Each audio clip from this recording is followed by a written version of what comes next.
From the mountains of central British Columbia to you listening around the world, this, my friends, is Spaced Out Radio.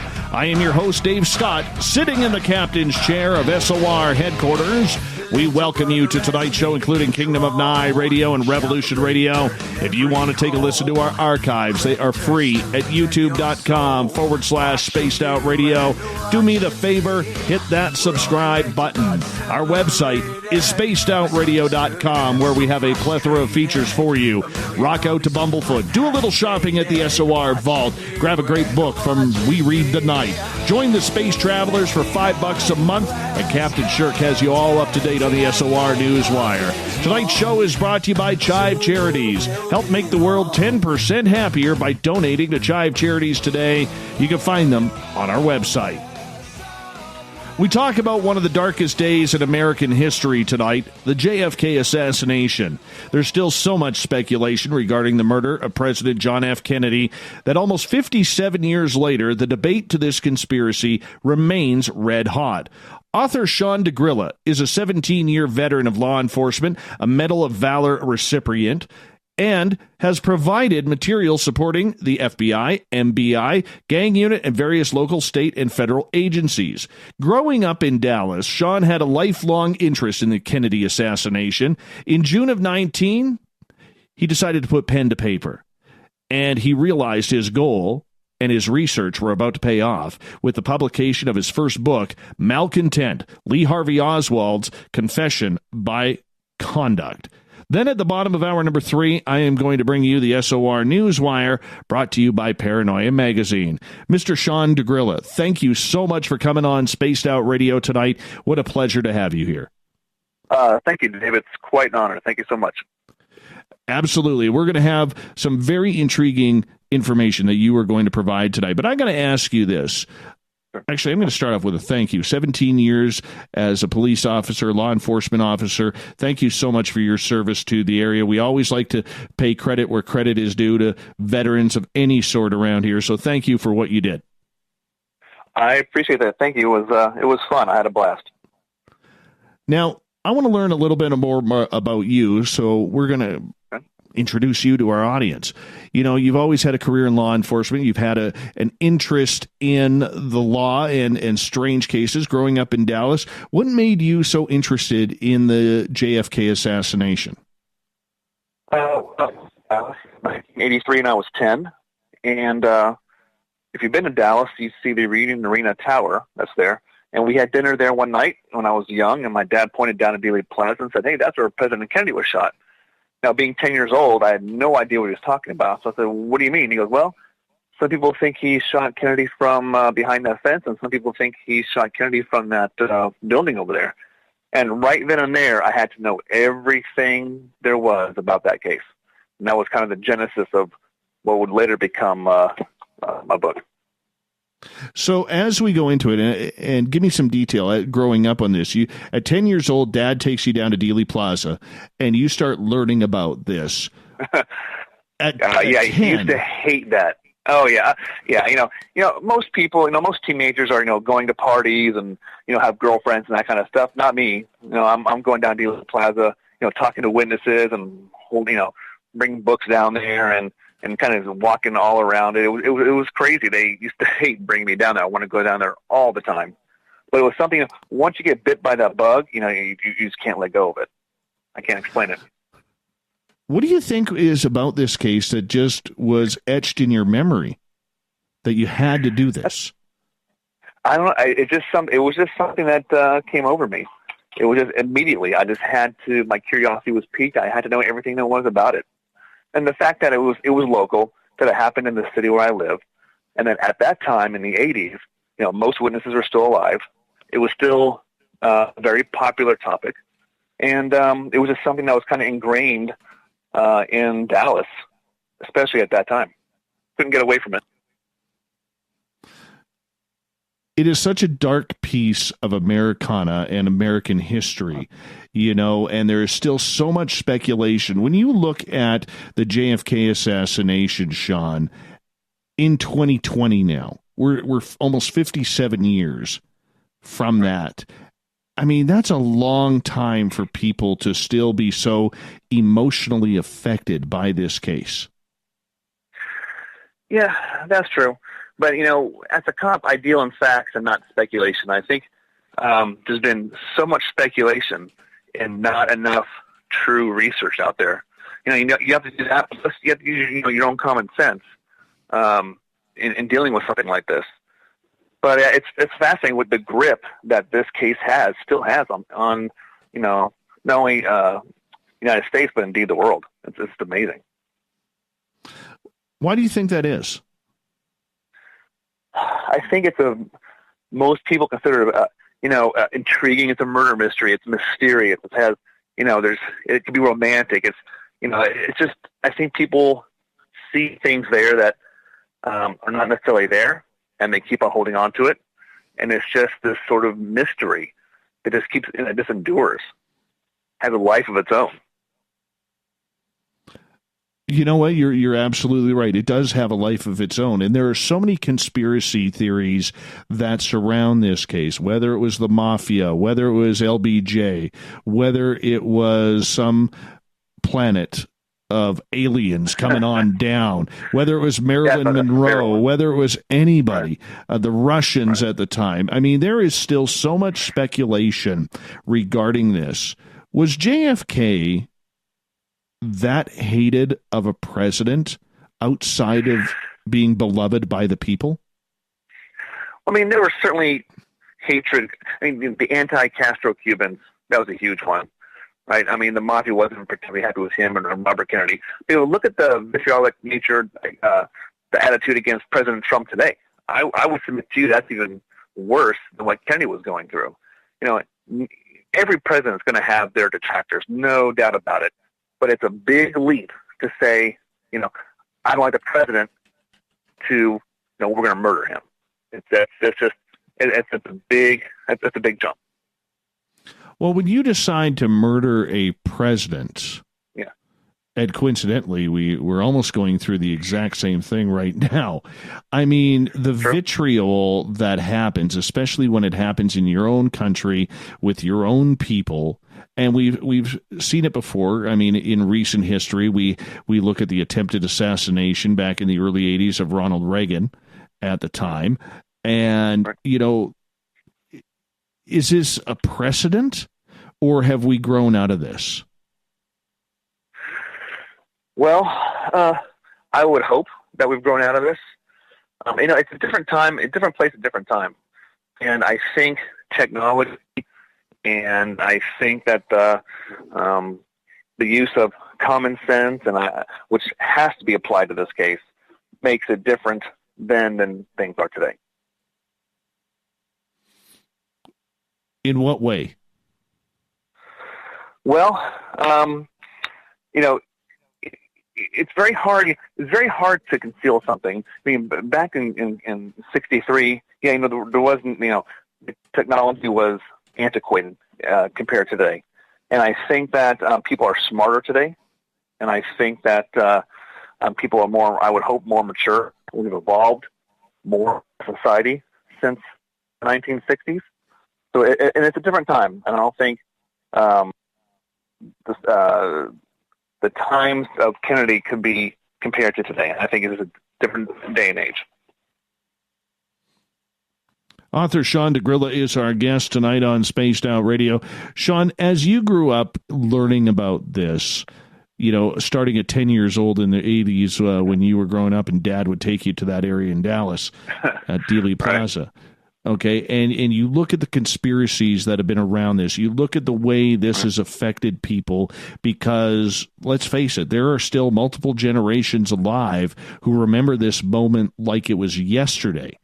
And when you take all of that and what you've learned, are the conspiracy theorists true in thinking that something strange or wrong happened there and we haven't been told the truth? I can definitely see how some people would think that. I think you have to go back to early theorists like Mark Lane and others who were not honest about the evidence they presented. They would, especially Mark Lane, would take quotes from witnesses out of context. and would say things that definitely were not true.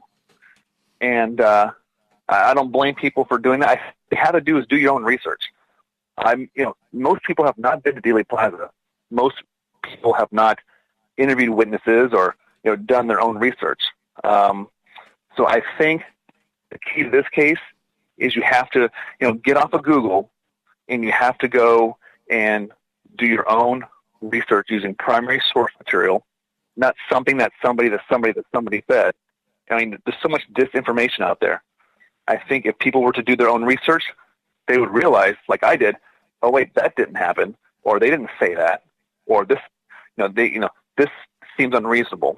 So people have to do their own research and get educated. But I think once they get educated, I think that they will come to the same conclusions that I have. Well, you have said do your own research about 4 times in the last sentence, which is, I think, absolutely bang on with anything that we all have to be able to do our own research as we look into things. I mean, it doesn't matter whether it's JFK or 9/11 or any other type of conspiracy that's out there, including aliens and ghosts, which we deal a lot with on this show. Now, when you're saying that, though, I don't want people to think that you're saying that to sound insulting or along those lines, but there is a lot of BS in these fields because everybody thinks that their take on everything is 100% factual, and that's just not true.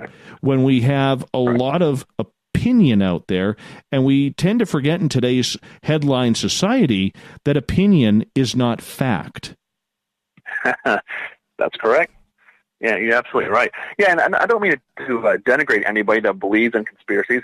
There are conspiracies out there. I'll admit that. I know I'm not an expert on ghosts or aliens or UFOs, that kind of stuff. I'm certain that stuff probably does exist. So I can't speak to any of that. And to those who are conspiracy theorists in Kennedy, I would submit to them just to go to the primary source material and kind of step back. Is it reasonable that a conspiracy so large as Kennedy didn't exist before or since then? That all the police, all the doctors and the media and witnesses and the photographs and x-rays, all that stuff's been altered and people have been lying. Is that reasonable, or is it reasonable that Oswald took advantage of a very serious security breach during that time? Well, we're going to get heavily into that as the show goes on, because that's kind of why we have you here to discuss your book, Malcontent, Lee Harvey Oswald's Confession by Conduct. Now, when you started writing this, which direction did you want to go with this? Well, I believe, when I was younger, I was a conspiracy theorist. And it wasn't until after I graduated the police academy and I actually started interacting with the criminal element in the community, that I realized, I could see some parallels with Lee Harvey Oswald. So when I sat down, I believe that Oswald most likely killed President Kennedy. But it's not to say that if I found some evidence that I would say that.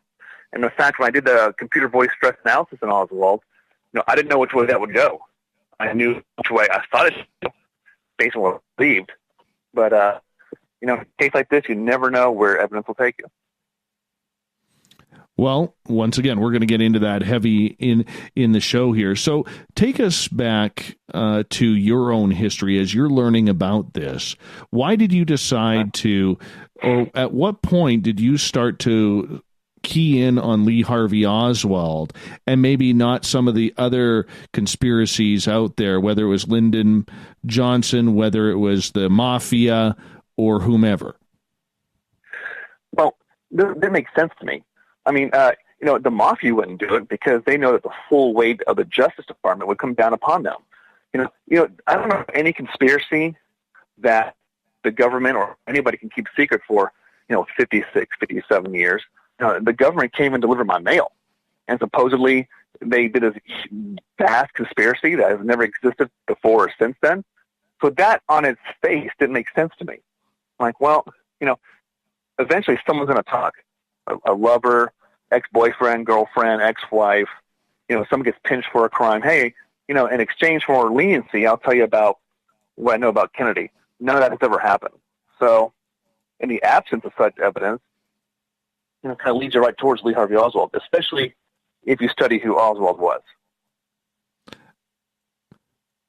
Do you believe that the American public has been told the full truth on what has happened? Because let's face it, there was a lot of excitement a couple years ago when Donald Trump, early in his presidency, said he was going to release the JFK files, and all we got was a bunch of black scribbles on what used to be, fully full classified information.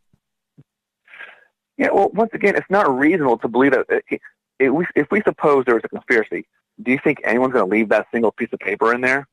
I'm going to kill President Kennedy, and I'm going to go ahead and document it and leave it here for future generations. That doesn't make any sense, right? So even if there was a conspiracy, you're certainly not going to find any documentation anywhere. That's the last thing people would do, is keep a paper trail of what they did. So even that, I do, yes, it was a cover-up. The FBI covered what it knew. So did the CIA. The CIA absolutely debriefed Oswald when he came back from Russia. They claim they didn't, but they did. I think it's because they would rather cover things up than to admit they knew about Lee Harvey Oswald beforehand, and they missed out. Do you think there's a lot of guilt still within the alphabet agencies about this? I don't think so. I think it's so much time removed from 63. But, you have an image to protect, right? So the FBI did that, CIA, police. So it doesn't mean they killed President Kennedy, but it was self-preservation. Everyone's trying to, they're circling the wagons and trying to make themselves look in the best light possible. And inexcusable. That was wrong. It shouldn't have happened, but it doesn't mean they're involved in the assassination. It means they're just trying to make themselves look better than they probably were. Well, and that's why I'm asking the question in regards to that, because, it amazed me when we look at what happened when President Trump was talking about getting these files unsealed. Right. It amazed me how defensive, I guess would be the proper word, the CIA became on that. It was like we were going through their own purse and going to show all the secrets that were in there. Right. I mean, let's face it. I've never been in a woman's purse before. I'd be scared to, and I mean that with all due respect. You never know what's going to clobber you in there. But there's a reality to it all that states that, when people start griping, there's usually something that they're hiding that they don't want out there. And that's what I found quite disappointing about all the hype that surrounded those alleged papers that were going to come out. It ended up being a whole lot of nothing. It's true. I don't think there's anything really. Judge Thunheim has said that when he reviewed the record in the 90s, that he's seen every piece of paper or every file, supposedly, and that there's nothing there. Now, of course, they say they are trying to protect witnesses or, investigative methods. And I mean, I think it's time just to release it and be done with it, because as long as they don't, there are going to be people to say, hey, what's in that file? Well, we don't see what's in that file. What are they hiding? So I think there should be full disclosure, release everything, and see what the chips fall where they may. What do you think happened? Like in the cover-up aspect, we'll get to what happened to JFK afterwards, but in the cover-up aspect of everything, what do you think happened? Why do you think they're going down that route? You're talking about FBI and CIA? Yes. I think they're caught with their pants down, and they knew about Lee. For example, the FBI, they were doing, Agent Hosty had 40 to 50 other cases he was working. Oswald, he said, never presented any threat that he knew of, to President Kennedy or anybody else. And sometimes it's bad police work. Sometimes people can tell you as a cop that I knew some lazy cops and that they would do the bare minimum. And I think that these agencies knew about Lee Harvey Oswald, and the public perception is, hey, it's the FBI, it's the CIA. They are better than that. They should have known what he was thinking, or they should have known what he was planning. And I think they're trying to protect their reputation because the people think that they're held in such high regard in society that they're the last defense, and they let Oswald slip right past them. Does that happen often? I can speak for law enforcement, and in today's world, if something happens, you have to admit it. You have to say, yeah, we made a mistake, and move on. I haven't worked for any government agency, so I imagine that's a little different there. But especially in today's world, you can't keep anything secret. You have to have full disclosure. You have to do your due diligence and see what went wrong and to make sure it doesn't happen again. Author Sean DeGrilla is our guest tonight on Spaced Out Radio. We're talking the JFK assassination. Sean, we have about just less than 90 seconds before we got to go to break here at the bottom of the hour. And I'm curious, in your own curiosity as to getting this going and making this book possible, not only for you, but for your the people who have a lot of vested interest in this, which would be the U.S. citizen, or many of them still. Right. How far away are we from the answers? How far away are we from ever getting the full governmental truth on this? Well, I think the truth, intrinsically, the Dallas police had that within 2 hours after the assassination. It's a very, very simple truth that Lee Harvey Oswald took a rifle to the building and exploited a weakness that was prevalent in that society. I mean, that's just the way it is. It sounds so simple, but that's what happened. It's kind of hard to understand that in today's world, but it's very, very, very simple. I think people are too complicated, and they kind of look for the wrong thing, and you have to really study Lee Harvey Oswald. And once you study him, it becomes very, very clear. Well, on that note, I'm going to get you to hold on here. Author Sean DeGrilla is here tonight on Spaced Out Radio. We are talking Lee Harvey Oswald. Is he the killer of JFK? Is he a patsy?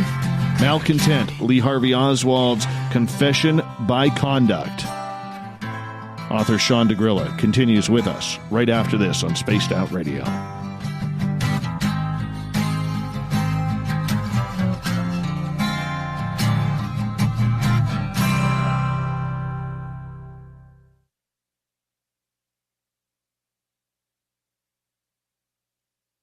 Hey, space travelers, this is John Resig, founder of the Chive and Chive Charities. If you know anything about our website, you'd know we like to do things a little differently. We're not some faceless organization collecting money for a nebulous cause. Our donor dollars go directly toward life-improving items. Then we give those items directly to an underdog who needs it most. To become a donor with Spaced Out Radio's official charity, Chive Charities, just go to chivecharities.org/donate. From the heartlands of Canada to beards around the world, we know how to take care of you. Fill your follicles with the Mighty Moose Beard Oil. All our oils and balms are handmade and 100% natural ingredients because we care about your beard. And hey, use the promo code SOR2019 and get your Mighty Moose Beard Oil today. You can check us out on our website, mightymoosebeard.com.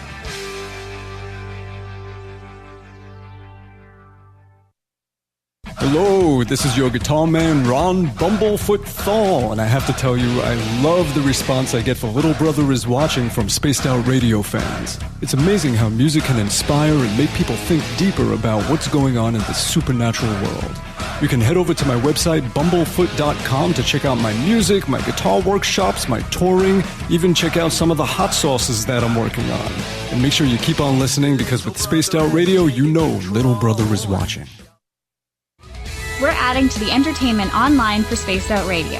I'm Amber Beckrud, and I want to invite you to subscribe to our YouTube channel and check out Cryptid Tales, where I will take you on a journey into some of the strangest legends and lore from around the world, relaying the stories to you of the strange creatures and experiences that people have had throughout time.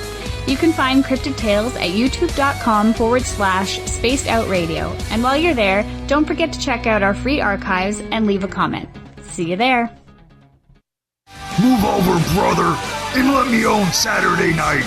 This is Rich Giordano, and I'm inviting you to tune on in to Spaced Out Saturdays starting at 9 p.m. Pacific, 12 a.m. Eastern, where I'm going to bust open the lids on everything paranormal. Why?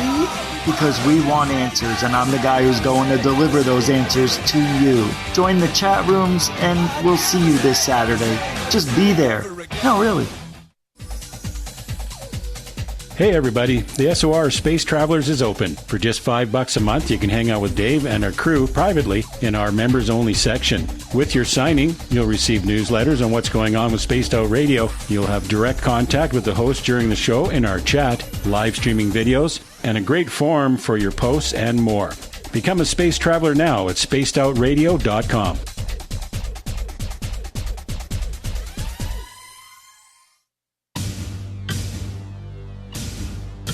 You wanted new SOR gear, and now you can have it. The SOR Vault is fully stocked with t-shirts, hats, hoodies, mugs, and everything in between, with great logos for you to choose from. So head on over to spacedoutradio.com, click on the SOR Vault, and go shopping. Pricing is quite affordable, and you can look good representing your favorite show. So go to our website and pick up your new SOR wear at the SOR Vault today.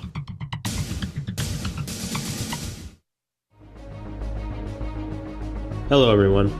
This is Ryan Stacy from the Experiencer Support Association, otherwise known as TESSA. We're glad to team up with Spaced Out Radio to help investigate your experiences on the SOR Sightline Report. Together, we'll investigate the strange sightings and occurrences you've had. We're looking for answers just like you. So fill out a Sightlines report on the Spaced Out Radio website and let's figure out what's going on together. If you like it hot, real hot, then heat up your meals with Bumblefoot hot sauce. Get your Bumblefoot hot sauce today. The sauce, Bumblicious, and the 4 million Scoville unit Bumble. We're going in hot, real hot, coming out even hotter. Keep the milk nearby and tantalize your taste buds tonight. Bumblefoot hot sauce, available now at kajans.com. Cold drinks, great food, and the best music in Vancouver. The Moose Vancouver is the place to be, open until 2 a.m. nightly. Everything on the menu starts at just $6.95. Who serves food that cheap anymore? At the Moose, you'll never know who you'll run into. Rock stars, actors, athletes. It's the place everyone wants to be. So join us at the Moose Vancouver. The Moose Vancouver, the official party bar of Spaced Out Radio.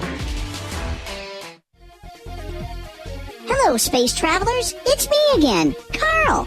Don't forget to join the Space Travelers Club for just $5 a month and follow Spaced Out Radio on Twitter at Spaced Out Radio. Our Instagram, Dave Scott SOR. Our Facebook page is Spaced Out Radio Show. Our archives are free at youtube.com/Spaced Out Radio. Come woo it up with Spaced Out Radio today. Bye!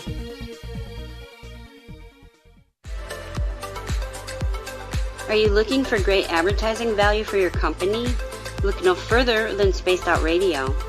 We have a multitude of places to get your name out there, including commercial ads during the show, special promotions, and banners on our website. Our audience is proven to support the companies that support our show. We can make your budget work for you. So for more information, please contact us at sales@spacedoutradio.com. At spacedoutradio.com, we are keeping you up to date on all the news with the SOR Newswire.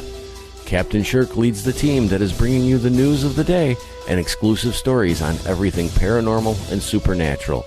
It's free to read, it's updated daily, and it's right there for you. The SOR Newswire is a one-stop shop for the news of the day. Check it out at spacedoutradio.com today.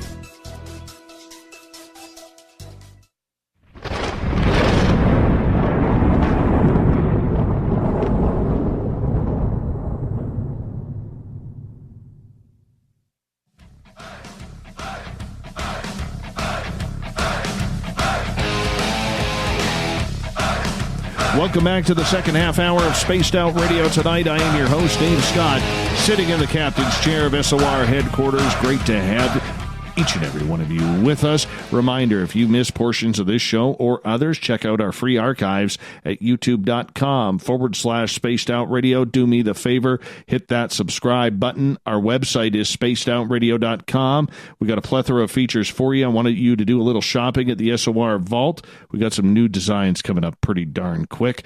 We also have We Read the Night. You can grab a great book there. Join the Space Travelers for $5 a month, and Captain Shirk has you all up to date on the SOR Newswire. Author Sean DeGrilla joins us tonight about his latest book that came out this past June, Malcontent, Lee Harvey Oswald's Confession by Conduct. Is he a patsy? Was he the trigger man at Dealey Plaza? We're going to find out here coming on up. Welcome back, Sean. Thank you. Not a problem. Not a problem. We appreciate you taking the time for us. Let's go back in history to November 22nd, 1963. Give everybody a little bit of a refresher of what happened that day. It's a normal day, like any other day in the president's life or in the life of the citizens of Dallas. President Kennedy comes to town.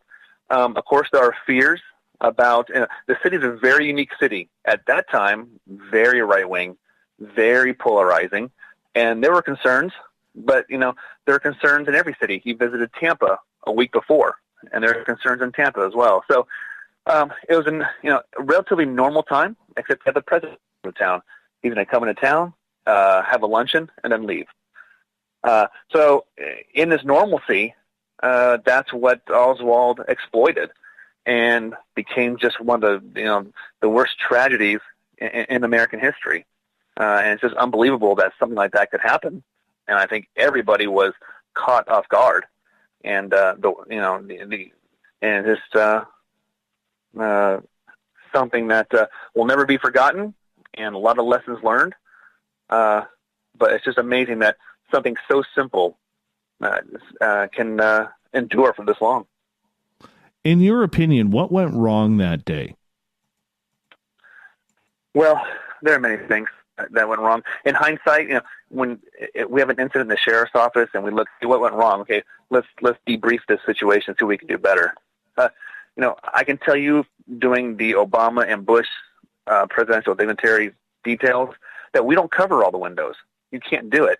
There was 10,000 windows along the motorcade route. You can't cover all that. The Dallas Police, the Sheriff's Office, the Highway Patrol, they don't have enough resources to do that. It was a perfect storm. Look, the President of the United States was in an open limousine.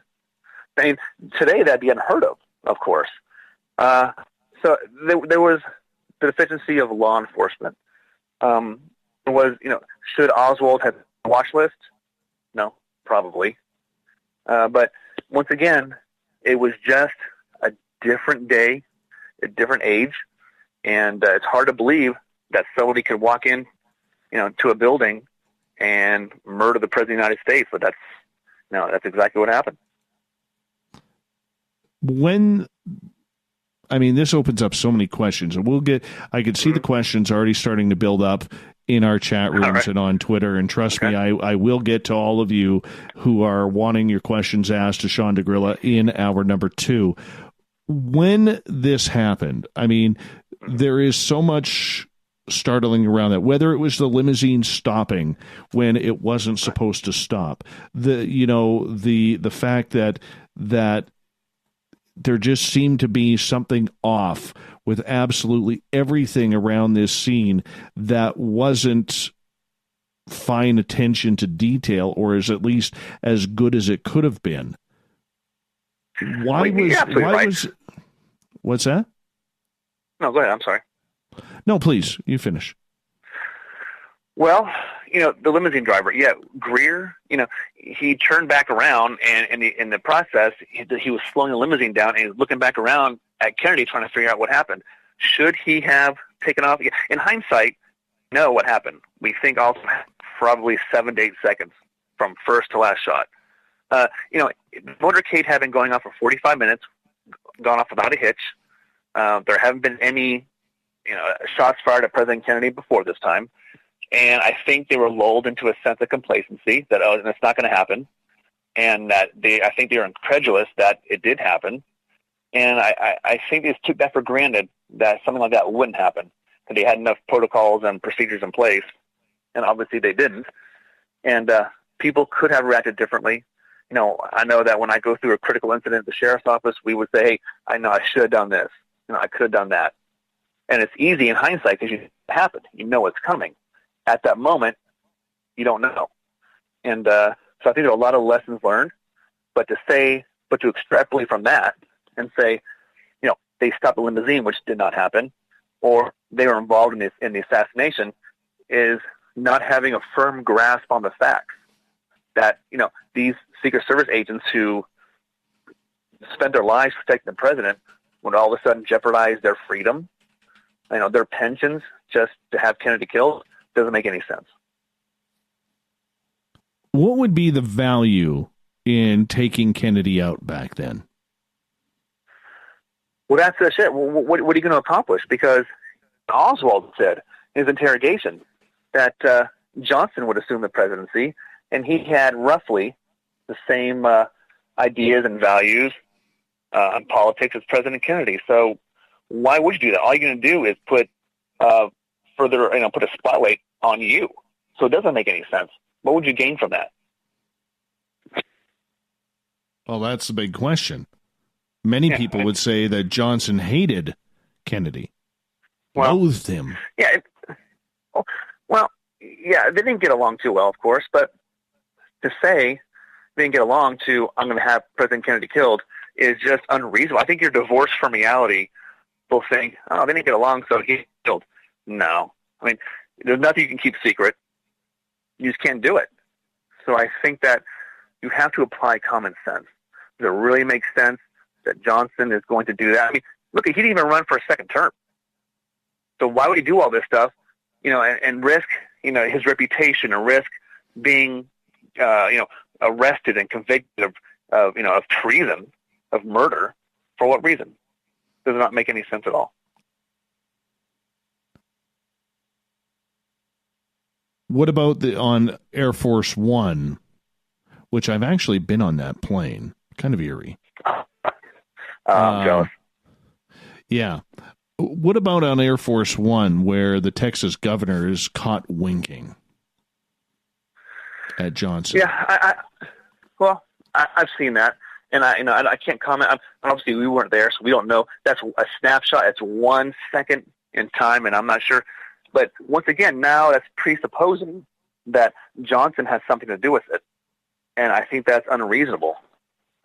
I don't think that happened. I don't think that could have happened, no matter whether or not they got along or not. If that were the metric by which we compared that to, a lot of people would be killed. I don't get along with some people. It doesn't mean I want them killed. So I think on the face of it, it's unreasonable that it happened. Well, I can't understand why he winked. Today they just use a cruise missile. So, well played. That's true. Right. Do me a favor. Introduce us to Lee Harvey Oswald. Okay. For the majority of us, myself included, because obviously I'm Canadian and definitely didn't grow up in that era. But for those who are maybe not familiar with Lee Harvey Oswald, outside of his alleged assassination of JFK, who is this man? Where did he come from? Well, studying Oswald, I got to learn about him more and more, and the more I came to understand him and who he was, or at least I believe so.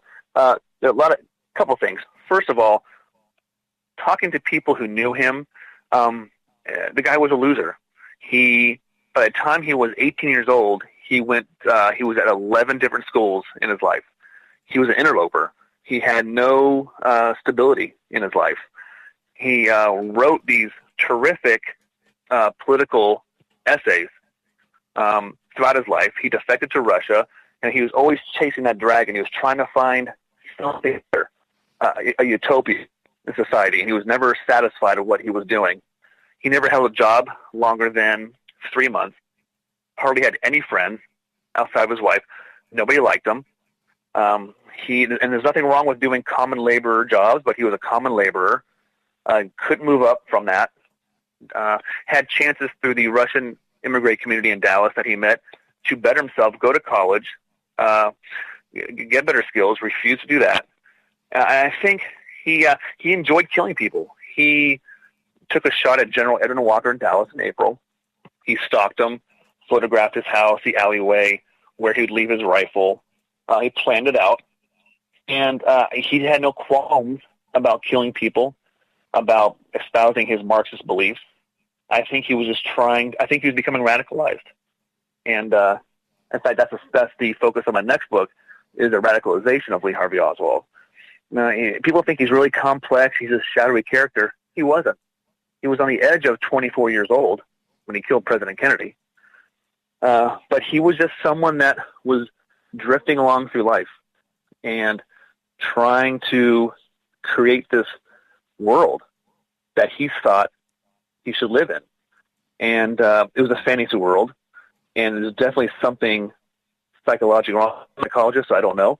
I can't really say what it was, but for someone who lives in this sort of fantasy world and who can so easily kill people, and what else do you have to know about him? That's just, once you cross that point, you cross that line, there's no going back. And I think that he was a very sick person. Now, I believe he was also a U.S. Marine for a short time. He was, absolutely. And then he defected to Russia. He got an early dependency discharge, and then he defected to Russia and tried to renounce his U.S. citizenship. He tried to follow the principles of Karl Marx. So that's very, very, very strange. He wasn't the only serviceman to do that, but it was very few and far between, American that would find Russia appealing, especially during the height of the Cold War. Well, and that makes me wonder, why did he want to defect? Well, there's two schools of thought. First of all, his mother. He had to get away from his mother. Very controlling, domineering, and that's what his brother Robert and his half-brother John Pick did. They joined the military. One joined the, I believe, the Coast Guard. The other one was Marines, just to get out, just to get away. And so I think he wanted to get out of the situation he was in. He was poor, and he believed that he was like his mother, always having to work, having very little to show for it. And he goes to Russia, but before then he's studying Marxist principles. So he's subscribing to the to communist and socialist newspapers, and that's sort of propaganda arms. So he's indoctrinating himself in communism, in Marxism, and he has this plan. He saved his money, and he goes off to Russia, where he's there for 3 years and marries a Russian woman, has a baby overseas. So that's just. I think he believed that was the lesser of two evils at that time. He wanted to make American society. He wanted to do his own thing. Why did he start to hate the United States? Well, that's a great question. There are some things that only the people who do them understand. And so, obviously he's dead and we'll never know. And I think Jack Ruby took that away from us. You can try to understand him. The person closest to him was Marina, and she's not sure as well. What we do know is that he became disillusioned with Russia. The bleakness of the countryside, and according to Oswald, it wasn't true communism over in Russia. Bastardized the communist system over there, and it's very strange that you would think an American would think that Russia was appealing. I still understand it. I try to understand it, but I don't think anybody else can really understand it except for him. And we had to put ourselves in his shoes. That's difficult after all these years. It is. It is. So his hatred and loathing, was he an anarchist, or was he a communist/socialist? He wasn't an anarchist. I don't believe that. In fact, some of his writings talk about the police, the police kind of things. And he was for gun control, as a matter of fact, in one of his writings, which is kind of unique. Which kind of but I think that he he was a Marxist. I think when he read, there's a difference between reading something and then experiencing it. So you can read all you want about communism and Marxism, which is what he did, because all he had access to when he was younger. But it's quite something else to actually go over to a communist or a Marxist society or government and then experience that for themselves. I think it was kind of a slap in the face to him that what he read about, what was romanticized in these communist and socialist literature that he read, wasn't really what it was in reality. So how, during the tensions of communism back then, how was he able to make his way back home after renouncing his citizenship as a refugee? Well, he didn't take the formal steps to renounce his citizenship, so he still had his citizenship there. Now, during this time when Oswald defected, this was during the spirit of Camp David, where the relationship between the United States and Russia, it was on the mend at that time, and they were trying to not become allies, but to become just as close as they could. And so when Oswald goes over there, they say, okay, this guy, can we use him for espionage purposes? And they realize, no, he has nothing to offer, and he's unstable. And then what does Oswald do? He slashes his wrists in a semi-attempt to commit suicide. And so they allow him to stay there because I think they treated him as a public relations problem. Of course, the KGB was monitoring his activities. They didn't know what this guy was about. But I think he exploited an era where they were trying to improve relations between two countries. They let him stay over, and then finally when he wanted to leave, eventually they let him leave. They thought, hey, let's get rid of this guy, and get him. How did he get to Russia? Well, he traveled from Fort Worth to New Orleans. Then New Orleans, he took a boat to Le Havre, France, and he went through a couple different countries until he was able to make it to Russia. I mean, it seems incredible that he was just 19 years old when he did that. I mean, look what he accomplished in his life. He was able to get in the Marine Corps. He was able to get an early discharge, and he was able to get a passport and save money and travel to Russia. I mean, and then try to defect to Russia. I think it's extraordinary. I think he was very, very motivated. I think he had in his mind that this Russia was his utopia, and that's what he believed in, the principle. And I think that his motivation is very, very frightening, because what he put his mind to, he accomplished.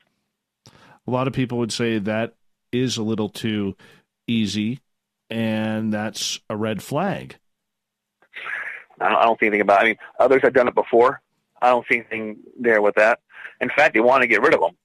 And I think that the last thing they wanted was for Oswald to commit suicide, or any American to commit suicide over there, because now you have a public relations nightmare. Then you have a political crisis. You have an American dying behind, the Iron Curtain. So there's plenty of Americans that had visited Russia. They had no idea what he was going to do until they got there. Then once he was there, now they were stuck with him until they could figure out what to do with him. That's why they sent him on 400 miles from Moscow, where they can easily monitor him in a smaller city and keep him away from the center of Russia, the powerhouse of Russia, and hopefully he would become disillusioned with life, which was exactly what happened. Okay. As we go through this story, and it is pretty phenomenal in regards to, we only got about 3 minutes here until we got to go to break at the top of the hour. Author Sean DeGrilla is our guest tonight. We are talking about Lee Harvey Oswald, JFK, and his research into Lee Harvey Oswald. I want to ask you, in regards to Lee Harvey Oswald's time in the military, what kind of a soldier was he? Was he a marksman? Was he someone who was very good with guns, or was he just an average soldier with an average shot? Well, there's two different things there. So he was a marksman. Now, when he was leaving the military, he didn't score as high, But when you're leaving the military and you're not going to make the military your career, what do you care what you score on your test? On your rifleman, it doesn't matter because you're out of there anyways. So it's more like a half-hearted attempt just to pass the final marksmanship test that he took. But, you know, he didn't rise past the level of private first class. In fact, he'd been demoted back down to private.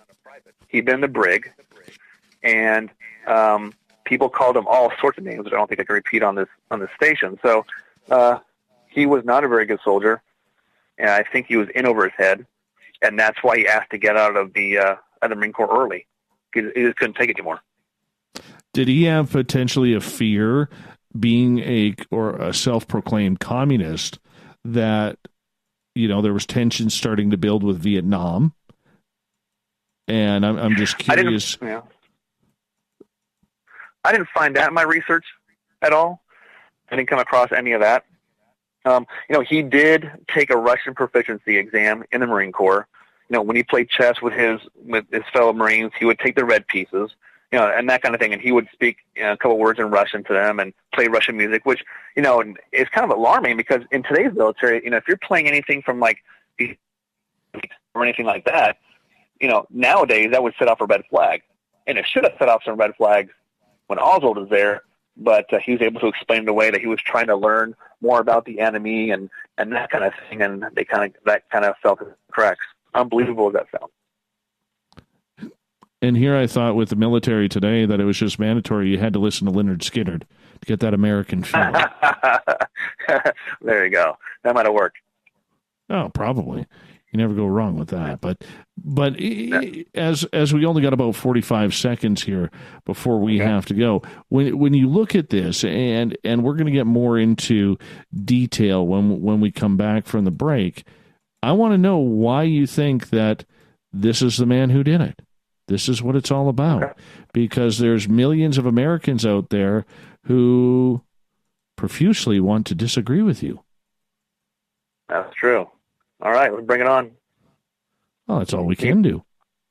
That's right. That's right. I will say this before, that as a cop, I can see certain signs in his behavior, in his words, that absolutely that all trails lead to Lee Harvey Oswald. All right. Well, we're going to learn more about that in hour number 2. We're going to take your questions as well. So if you are in one of our chat rooms, make sure your questions are at the top of the chat page in capital letters, same as if you are on Twitter at #SpacedOutRadio. Sean DeGrilla, Malcontent, Lee Harvey Oswald's Confession by Conduct. Can be found at any Amazon outlet online. Join us for hour 2 right after this.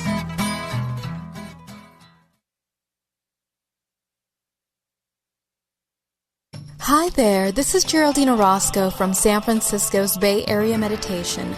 I invite you to join me the first Tuesday of every month with Dave Scott for Spaced Out Radio's The Spiritual You. In this fast-paced world we live in, it's time for you to take some time for you. We'll cover every possible subject from powerful meditation to healing techniques to your own intuition and spirituality. So come join us for The Spiritual You.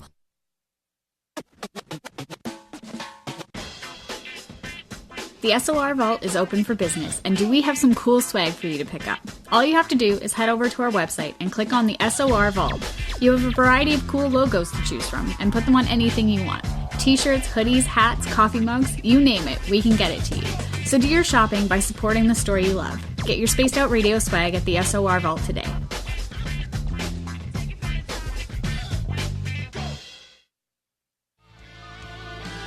A little bit of science, a little bit of skepticism. Add a dash of snark and you have the makings of Spaced Out Sundays with me, Everett Thiener. Together we will look into the reality of the paranormal with an open eye and rational thought. Oh, did I mention there'll be plenty of woo as well? Your time spent with Spaced Out Sundays will make the night even better. The chat rooms are open, 9:06 p.m. Pacific, 12:06 a.m. Eastern, right here at spacedoutradio.com. Hi, this is Amber Beckrud, and I want to invite you to subscribe to our YouTube channel where we store all of the SOR show archives for free. And as an added bonus, every 2 weeks I'm posting brand new content on Cryptid Tales. where I will get into some of the spookier legends and folklore from around the world and tell the stories that go with them. Find us at youtube.com/Spaced Out Radio and check out Cryptid Tales today. Drop a comment and let me know what you want to hear. See you there. Visit purpleplates.com today. For over 40 years, the Purple Energy Plates have been delivering amazing results for their many customers. Inspired by the great genius Nikola Tesla, the harmony, healing, and energetic effects of the plates have proven over and over to be beneficial and often miraculous to thousands of customers. Check their site for daily specials and choose from their many energy products. You won't be sorry. Visit them today at purpleplates.com. I'm feeling a little spicy tonight. What to do? What to do? Why not get Bumblefuck? 4 million Scoville units of pure hard rock. Bumblefoot hot sauces come in 3 flavors. The burning Bumble. Tone it down a bit with Bumblicious and throw the sauce on everything. Spice it up. Bumble me, baby. Bumblefoot hot sauce. Get it today at kajans.com. Are you intrigued by Paranormal Talk Radio? You'll love the new Paranormal Radio app from TalkStream Live. You'll find a great selection of talk shows covering UFOs, ghosts, strange phenomena, and much more. Download the Paranormal Radio app now and start listening to the very best in paranormal talk entertainment, including the network you're listening to right now, the Paranormal Radio app, free in Google Play and the iOS App Store. For the price of 1 cup of coffee a month, you can become an SOR Space Traveler. The Space Travelers Club is a place where you can interact with other listeners, either live during the show or on our great forum. We want your stories, pictures, comments, and ideas. You'll get live video streams, exclusive content, and be a part of our newsletter. Stay in touch with everything SOR. The Space Travelers Club is just $5 a month at spacedoutradio.com.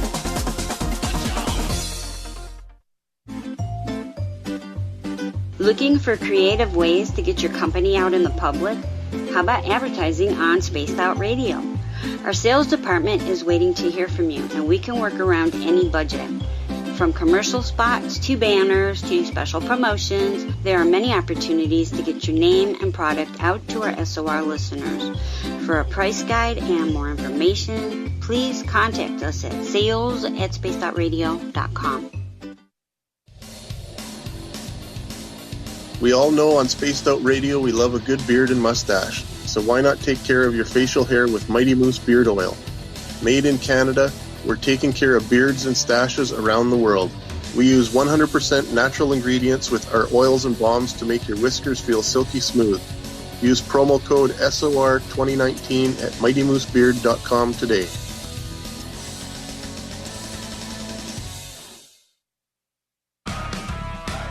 Get your horns up with me on Spaced Out Radio. This is Ron Bumblefoot Thal. Come tune in to SOR where you can hear me rock out with Little Brother is Watching, the official theme song of Spaced Out Radio.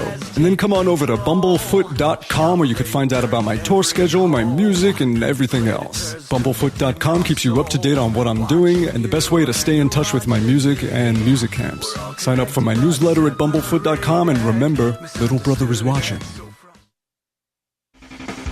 The party is always on at the Moose Vancouver. The Moose Vancouver is where you want to be when visiting Canada's West Coast. Open until 2 a.m. nightly, the Moose cranks up the rock while serving some of the best rated food in the city. The menu starts at $6.95. Why party anywhere else in Vancouver when the Moose is right there? Get your horns up and rock with the Moose, the official party bar of Spaced Out Radio. Hello, Space Travelers. It's me again, Carl. Don't forget to join the Space Travelers Club for just $5 a month and follow Spaced Out Radio on Twitter at Spaced Out Radio. Our Instagram, Dave Scott SOR. Our Facebook page is Spaced Out Radio Show. Our archives are free at youtube.com/Spaced Out Radio. Come woo it up with Spaced Out Radio today. Bye!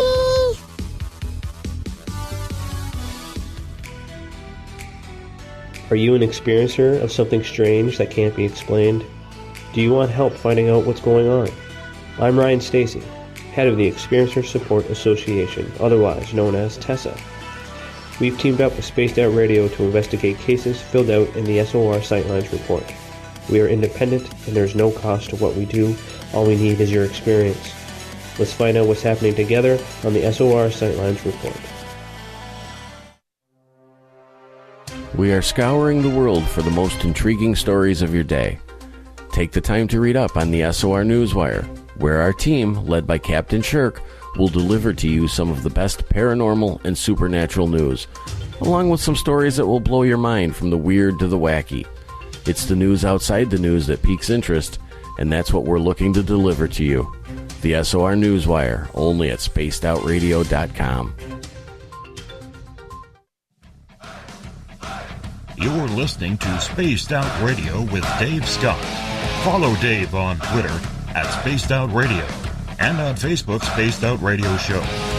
Hour 2 of Spaced Out Radio is underway tonight. I am your host, Dave Scott. Thank you so much for kicking off your week with us. We welcome back everyone listening in on KZFX 93.7 FM in Ridgecrest, California, KDUN AM 1030 in Reedsport, Oregon, KDNF AM 1560 in Dangerfield, Texas, WQEE 99.1 FM in Newnan, Georgia, and UPRN 107.7 FM in New Orleans. On the digital side, hi to everyone listening in on Kingdom of Nye Radio and Revolution Radio. Great to have you with us.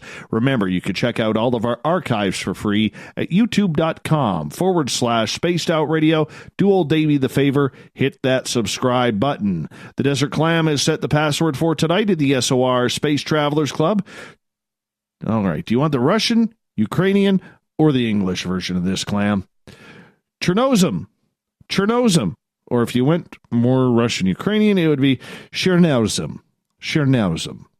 Anyways, the Clam sets the password each and every night right here on Spaced Out Radio. It's a Ukrainian heritage, man. That's all I got to say. Our website is spacedoutradio.com, where we have a plethora of features for you. Rock out to Bumblefoot, do a little shopping at the SOR Vault. We got great books that we read the night that you could grab. Join the Space Travelers for $5 a month, and of course, Captain Shirk has you up to date on the SOR Newswire. We are talking with author Sean DeGrilla tonight. Malcontent, Lee Harvey Oswald's Confession by Conduct is his book. Now, right before the break, we learned a lot about Lee Harvey Oswald, who he was as a person, Sean, and thank you so much. What was Lee Harvey Oswald doing, or do we know, leading up to the day at Dealey Plaza? Well, that day in particular, it's funny, his supervisor, Roy Truly, said that in his Warren Commission testimony, he said Oswald did a better than average day's work, that he was a good employee, did a good job for him. But on the day of the assassination, he hadn't filled out a single order. Now, Vincent Bugliosi, in his book, Reclaiming History, says that Oswald filled out one order. However, December 12th, a little more less than a month after the assassination, his clipboard was found about 10 feet east of where the rifle was found, behind some boxes, and nothing was filled out. So this guy that did, a good day's work and was a good employee for this company hadn't done a single thing that day because he was busy. He was busy constructing the sniper's nest. The west side of the 6th floor, the actual floor itself, was being refurbished. And so they're pushing all the boxes to the east side. So that just helped him out tremendously. It's this perfect storm of things that happened. But we know what he didn't do on that day, and he didn't fill any orders like he was supposed to. All right. So for those of us who don't know, did he work in the book depository? He did. He and another employee were both hired at the same time. There was a book depository on Elm Street, which is where Kennedy was killed. And 2 blocks north on Houston Street, there was another ancillary warehouse. And it was just the luck of the draw that Truly put Oswald at the one on Elm Street, and the other employee was 2 blocks further up on Houston Street. And about a week or so before Kennedy arrived, the other employee was laid off. If it had been the other way around, history would have been different. What was his motivation for wanting to kill Kennedy? Well, people ask me that all the time, and it's really hard to say because, like I said, there are things that only the people who do them understand. So I think he had come to the point where he'd already tried to kill General Walker for political purposes, and he thought Walker was a fascist, and I think that Oswald, put yourself in his shoes. His marriage was on the rocks. He was separated. Essentially, his wife was in Irving. He was living in a closet in Oak Cliff. He had just a very menial job, had very little money. He had no education. He was going nowhere. Relationships were failing. Everything he did, he was failing at it. And he saw this opportunity that presented itself 2 days beforehand. And he didn't kill President Kennedy because Marina Oswald and others said that he liked President Kennedy. He killed the President of the United States. And there's a big distinction between the two. And I think that no matter who it was that drove underneath his window, it could have been a governor, it could have been any other sort of, political figure. He wanted to make his mark in society. And it's hard to understand that because we don't think that way. But he was a special individual. I think something like that. I think that's the best way to get your name out there. It's what kind of a shot he was he? Yeah, no, it's a great graphic I have. I didn't put in the book, and I should have. I'll put it on my next one. Go to bed. That he was trained to shoot 500 yards with iron sights on a rifle. His last shot was 88 yards. So, it wasn't very hard for him to do. But we don't know if he used his telescopic sight or his iron sights on his rifle. But Dealey Plaza was a very easy shot. In fact, I brought my 10-year-old son Gibson to Dealey Plaza last year, and he stood at the window next to Oswald. And even he was like, "This is a very easy shot, Daddy." I'm like, "You're right. It's not that hard." And the limousine was slowing down, and it was right below his window. And, he was able to get off. I think we had 8 seconds is the consensus now, I believe. We had plenty of time. We had the opportunity, and he had the training. He was used to shooting at distances, 5 times greater than that.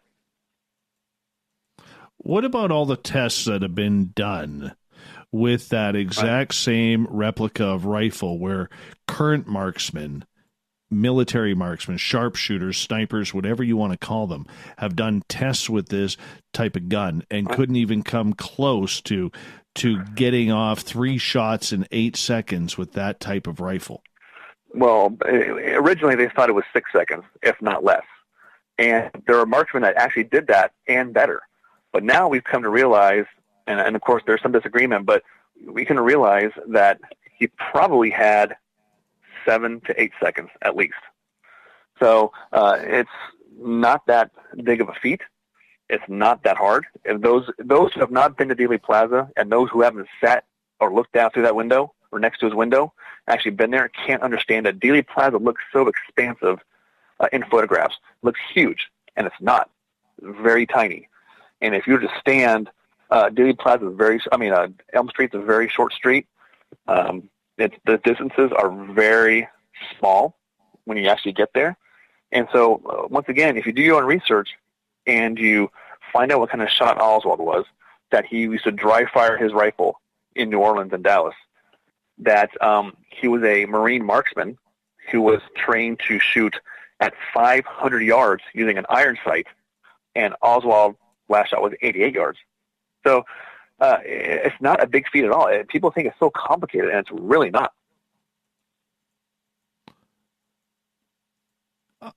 I'm a little baffled by that because, from the reports that I have read on that subject, it was a difficult shot. It was, to maybe not the shot wasn't difficult, but the using that type of rifle wasn't conducive to that quick of a rapid fire.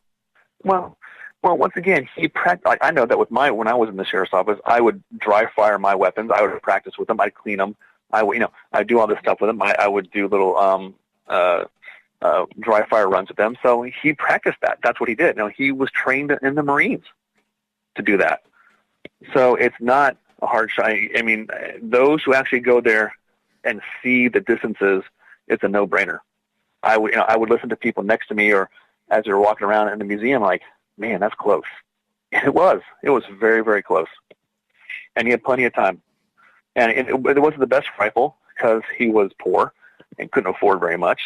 But at those close distances, it was nothing. Author Sean DeGrilla is our guest tonight. Malcontent, Lee Harvey Oswald's Confession by Conduct is his book that you can pick up right now. Sean, as we go through this, and he is in the book depository, he is setting up his own sniper's nest in there. How did nobody notice what he was doing? Well, some people did. There were some people down there that said, "Hey, do you want to see Secret Service agent?" And they pointed up there, and they saw him up in the window. But back then, people didn't think, "Oh my gosh, look! It wasn't like it is today." And so a couple people did see him, but he would come in and out of the building. in and out of the window, and they didn't give it much thought after that. One person did see him, but then the motorcade came into Dealey Plaza, and they forgot all about that because they wanted to see the Kennedys. If someone would have said something to the policeman at the corner at the intersection of Elm and Houston, it could have been might have been a different story. But he was seen. But by the time anybody said anything, or the shots already been fired. And with that, the mystery is, do you believe that he was the only one to shoot? Absolutely. There's no witness statement from that day saying there was someone from the grassy knoll or any of that. All witnesses saw a man in the sixth floor. A couple of them saw the barrel of the rifle protruding out the window. So there were no contemporaneous reports of anybody else except for the man in the window. These other things, other witnesses that come up later are selling books and are on documentaries and are on the lecture circuit, especially back in the 80s and 90s, and their accounts differ dramatically from the reports they gave to the sheriff's office, the Dallas sheriff's office that day. And it's amazing that people, if you read these books, you're like, "Oh my gosh, this lady saw, Jean Hill saw this, gunman across the grass." No, she didn't. She didn't say anything like that at all. She was interviewed by the Dallas sheriff's office. She was interviewed on TV. Never said a single thing like that until years later when and then she writes her book. This is one example of many. So once again, people have to do their research, look at the primary source material, the original documents from the day, and once you do that, you realize what happened. They had it solved essentially within a couple hours. What about Babushka lady, man? Yeah. She's the lady who claims.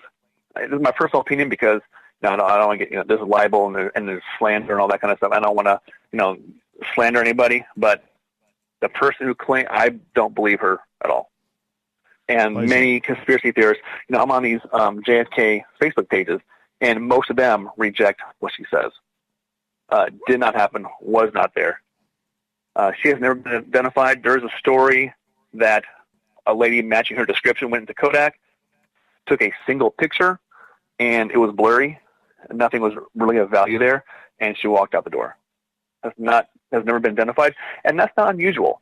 The firestorm of media attention and other things that this has brought. Who want to subject yourselves to that? So there are people who took pictures. There are people there that have never been identified, and it's fascinating. Every now and then we'll get a picture taken in Dealey Plaza or of Kennedy in Dallas that people find in attics or when the grandparents or the parents pass away, whatever. But a lot of people don't want to be involved in that kind of thing. But as far as the woman claiming to be Oswald's girlfriend, completely untrue. Or the woman claiming to be the Babushka lady, in my opinion, and the opinion of many others, is absolutely not credible. You make it sound so much of an open and shut case. Do you understand the yearning for this conspiracy theory that's out there? No, I do, but people make this more complicated than it has to be. I when I was a cop, I would go to a homicide scene or whatever, and it's not that complicated. It's been made complicated by those authors and witnesses and others that have taken extreme liberties with statements and evidence and have written their books and gone on their lecture circuits and have made very lucrative careers off of that. So, once again, all this, Jack Ruby did us a huge disfavor, obviously, by murdering Oswald, because that was essentially the beginning of the conspiracy firestorm. There must be something behind everything. And I know it seems that way, but once you go through, once again, the original primary source material, once you go through the medical evidence and you apply common sense and you look at everything, it's not that difficult of a case. Maybe for you as an investigator, but the conspiracy theorists, we need this, man. We need this. It gives a sense of purpose and meaning, and it gives a sense, and I'll be honest with you, and this is going to sound weird, but the assassination is not as fun anymore. I know it sounds bad, because, of course, because people are left, fatherless and, that kind of thing, and it's not cool, but, it's not fun anymore, because I know what happened. As a cop, I see Oswald's actions, and his actions and words, and I've come to understand Oswald, and I'm like, it takes the fun out of it. Isn't it kind of fun and kind of romantic and other things to think that, man, the man behind the grassy knoll fence is still out there somewhere, and he's walking amongst us, and he's lurking, or there's something out there that's going to cut. No, I mean, that's great. That's Hollywood kind of stuff. That's Netflix movies kind of stuff. But unfortunately, the truth is much more boring, and it takes a lot of the fun away from it. But sometimes there comes a point where you just have to realize this is what happened. This is what he did. It's not that hard. It's very, very easy. If the victim had not been JFK, but had been just a normal citizen of Dallas, you'd never hear about it. But because of the victim, because it was Kennedy, everyone's come out of the woodwork and has really just blown this case way out of proportion. There's so much disinformation out there. You really have to do your work to separate the wheat from the chaff, to separate, fact from fiction and speculation from fact. That's very, very hard to do. Did Oswald kill police officer J.D. Tippit? Absolutely.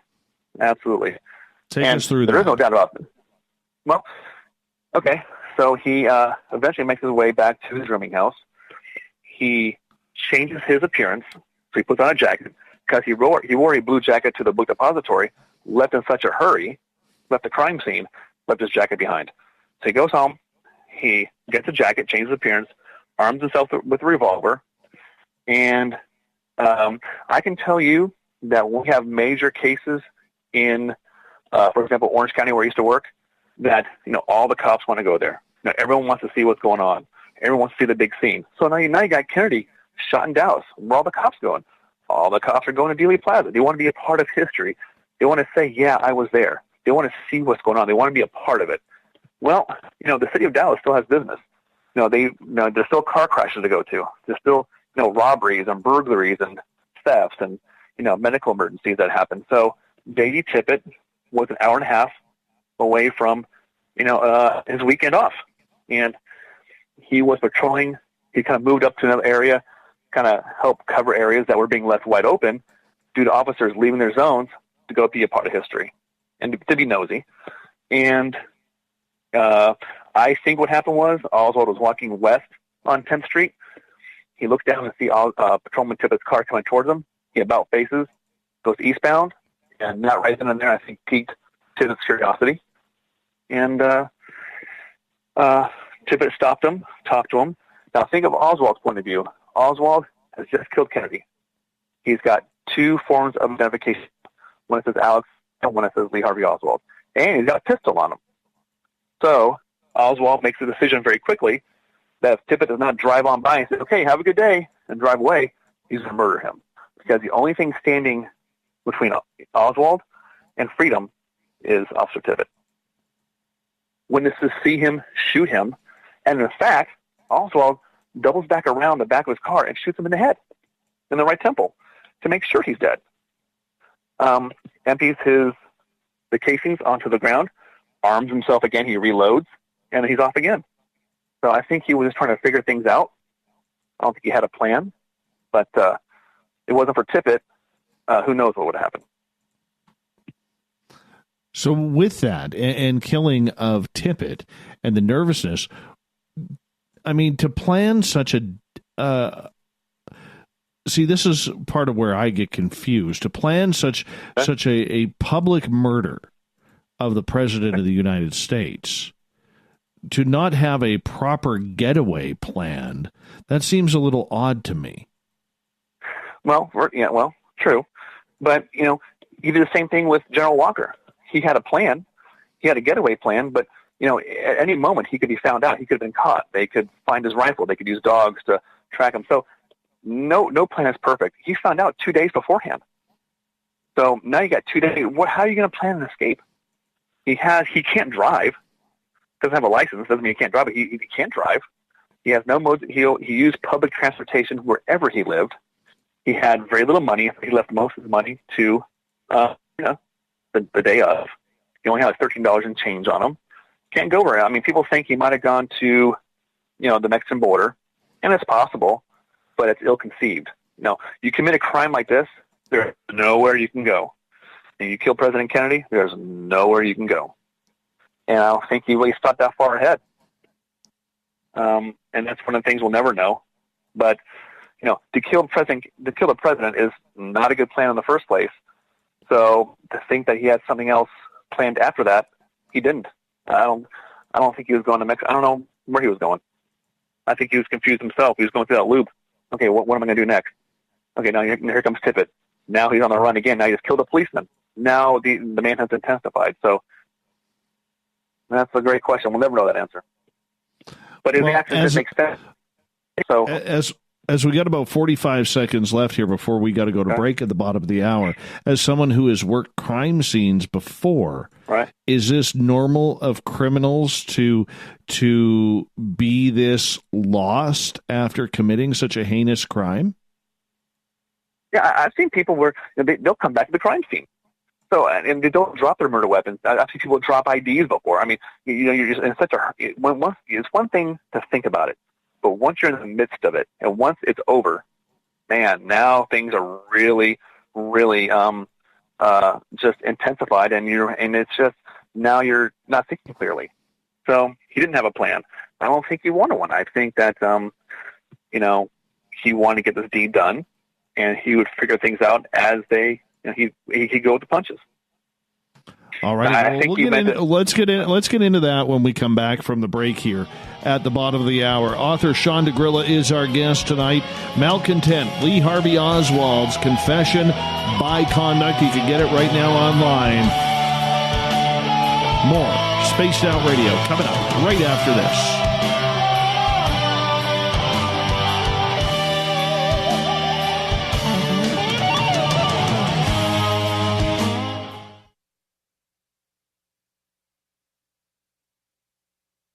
If you like it hot, real hot, then heat up your meals with Bumblefoot hot sauce. Get your Bumblefoot hot sauce today. The sauce, Bumblicious, and the 4 million Scoville unit Bumble.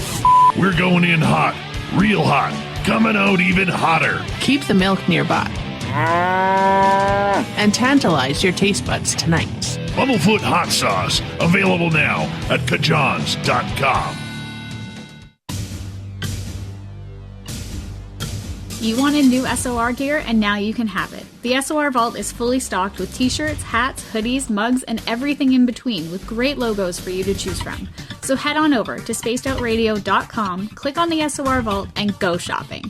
Pricing is quite affordable, and you can look good representing your favorite show. So go to our website and pick up your new SOR wear at the SOR Vault today. Hello, this is your guitar man, Ron Bumblefoot Thal, and I have to tell you, I love the response I get for Little Brother is Watching from Spaced Out Radio fans. It's amazing how music can inspire and make people think deeper about what's going on in the supernatural world. You can head over to my website, bumblefoot.com, to check out my music, my guitar workshops, my touring, even check out some of the hot sauces that I'm working on. And make sure you keep on listening, because with Spaced Out Radio, you know Little Brother is watching. Hey, space travelers, this is John Resig, founder of the Chive and Chive Charities. If you know anything about our website, you know we like to do things a little differently. We're not some faceless organization collecting money for a nebulous cause. Our donor dollars go directly toward life-improving items. Then we give those items directly to an underdog who needs it most. To become a donor with Spaced Out Radio's official charity, Chive Charities, just go to chivecharities.org/donate. Hey everybody, the SOR Space Travelers is open. For just $5 a month, you can hang out with Dave and our crew privately in our members-only section. With your signing, you'll receive newsletters on what's going on with Spaced Out Radio. You'll have direct contact with the host during the show in our chat, live streaming videos, and a great forum for your posts and more. Become a space traveler now at spacedoutradio.com.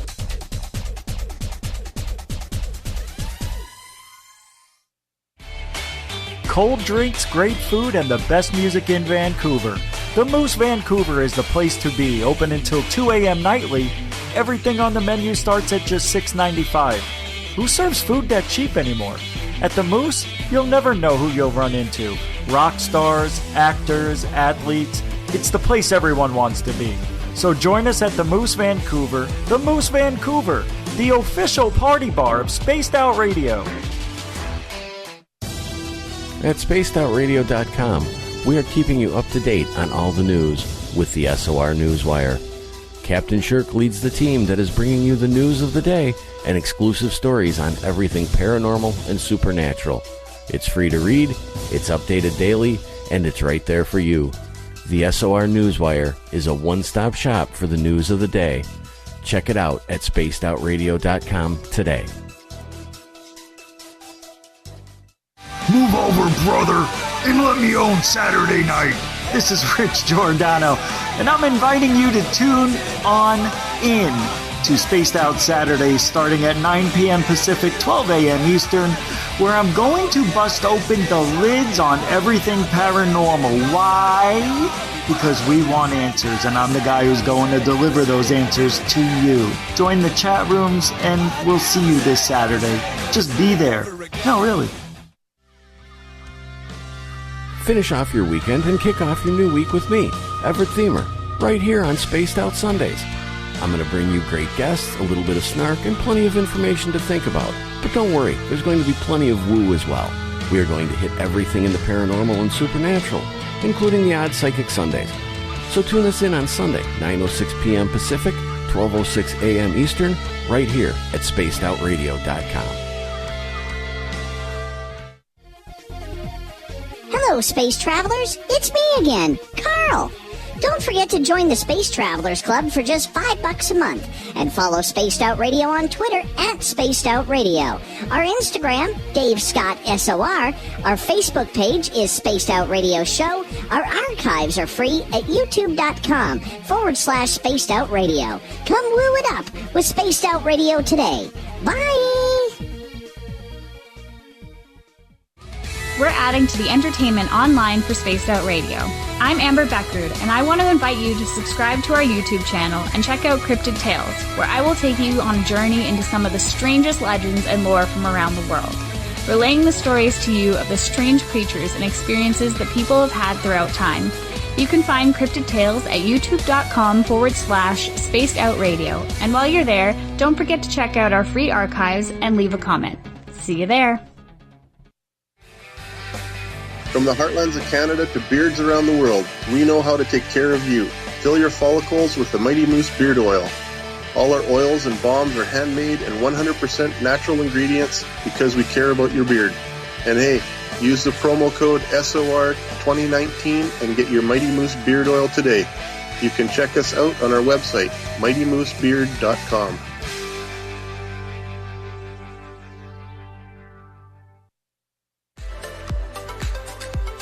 Are you looking for great advertising value for your company? Look no further than Spaced Out Radio. We have a multitude of places to get your name out there, including commercial ads during the show, special promotions, and banners on our website. Our audience is proven to support the companies that support our show. We can make your budget work for you. So for more information, please contact us at sales@spacedoutradio.com.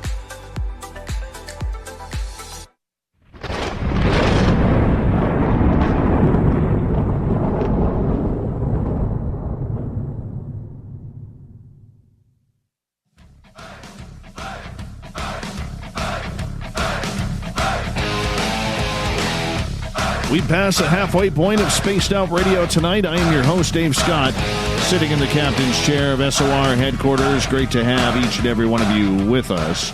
Want to remind all of you that if you've missed portions of this show or others, check out our free archives at youtube.com/Spaced Out Radio. Do me the favor, hit that subscribe button. Our website is spacedoutradio.com. We've got a plethora of features for you. Rock out to Bumblefoot. Join the Space Travelers Club for $5 a month.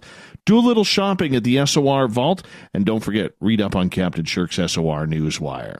We're talking JFK, Lee Harvey Oswald, author Sean DeGrilla's book, Malcontent, Lee Harvey Oswald's Confession by Conduct. He thinks Oswald did it alone. Do you? Sean, welcome back. Thank you. Now, right before the break, I asked you, as a police officer, you've been to crime scenes. You've seen how criminals act. Was there anything strange in your research that led to Oswald acting strangely after this event? Of course. Now, those members of the audience who have not been in law enforcement, cops, whatever, won't understand this, or it won't make as much sense to them as it did to me. But, okay, for example, would an innocent person flee the scene? Well, I mean, you might flee the scene if there's, like, shots being fired or someone's acting crazy and you want to get out of there. But would you flee the scene? Would you change your name? Would you change your appearance? Would you arm yourself? Would you kill a police officer? Would you, during questioning, have selective answering of questions? So, for example, I'll tell you about the automobiles in Russia, like Oswald did, but I won't tell you where I was today. So that's called consciousness of guilt. You can gauge someone's guilt by analyzing their behavior. Oswald was the only one in the book depository who did not stick around and give a verbal or written statement to law enforcement. He took off. Now, there was one other employee that went up Houston Street for about 15 minutes. He came back. Oswald was the only employee missing from the book depository that day. He left his jacket behind. He's the scene. Why would you, when he goes to the Texas Theater and the police are approaching him, instead of giving up, he takes out his pistol, says, well, it's all over now, points his gun at him, and pulls the trigger. No, that's a suicide by cop. I've seen that happen before.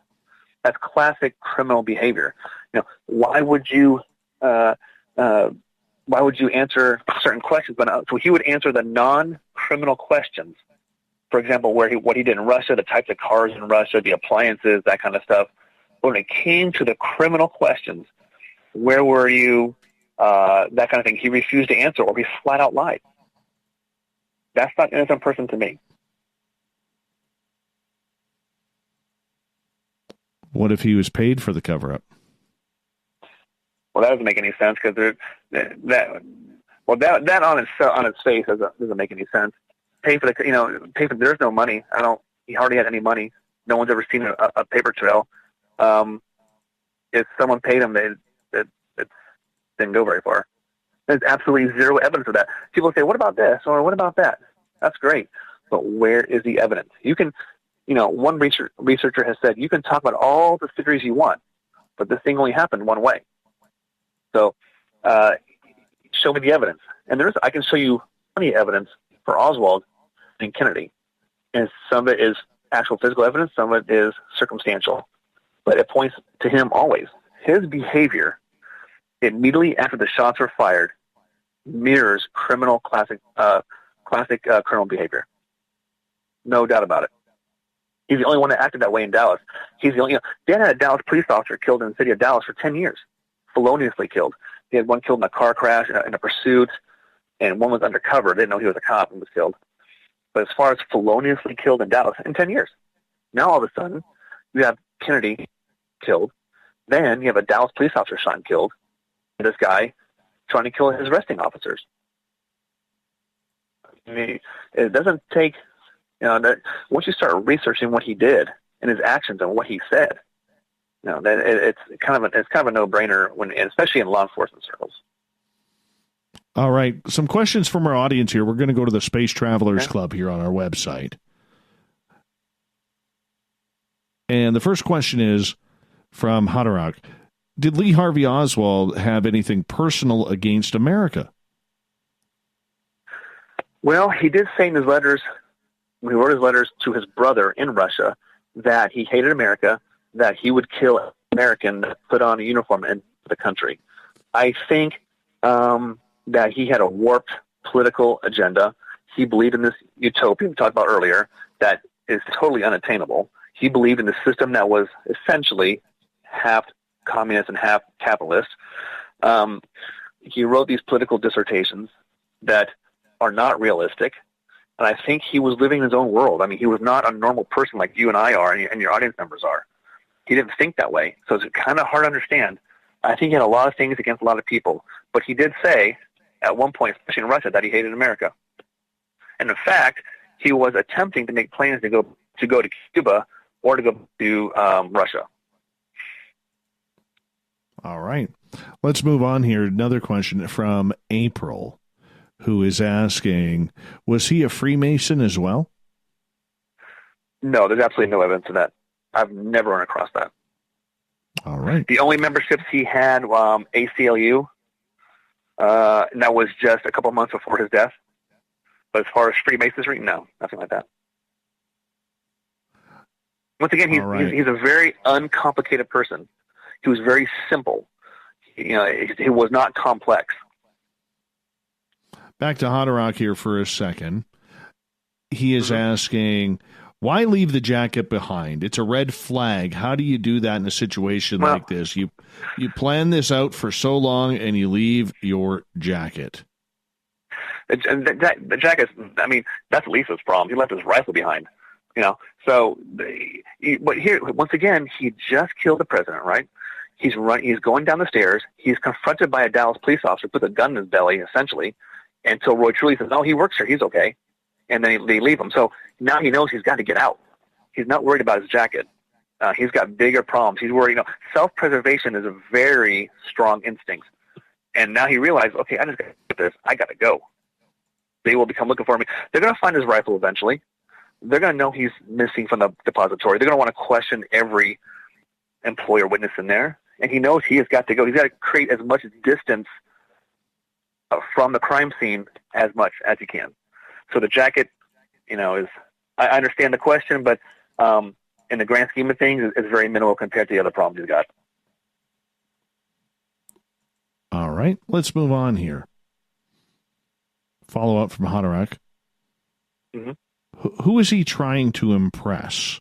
Was this for himself? Was this for America's and his hatred towards it? Was it for communist Russia? What was this about?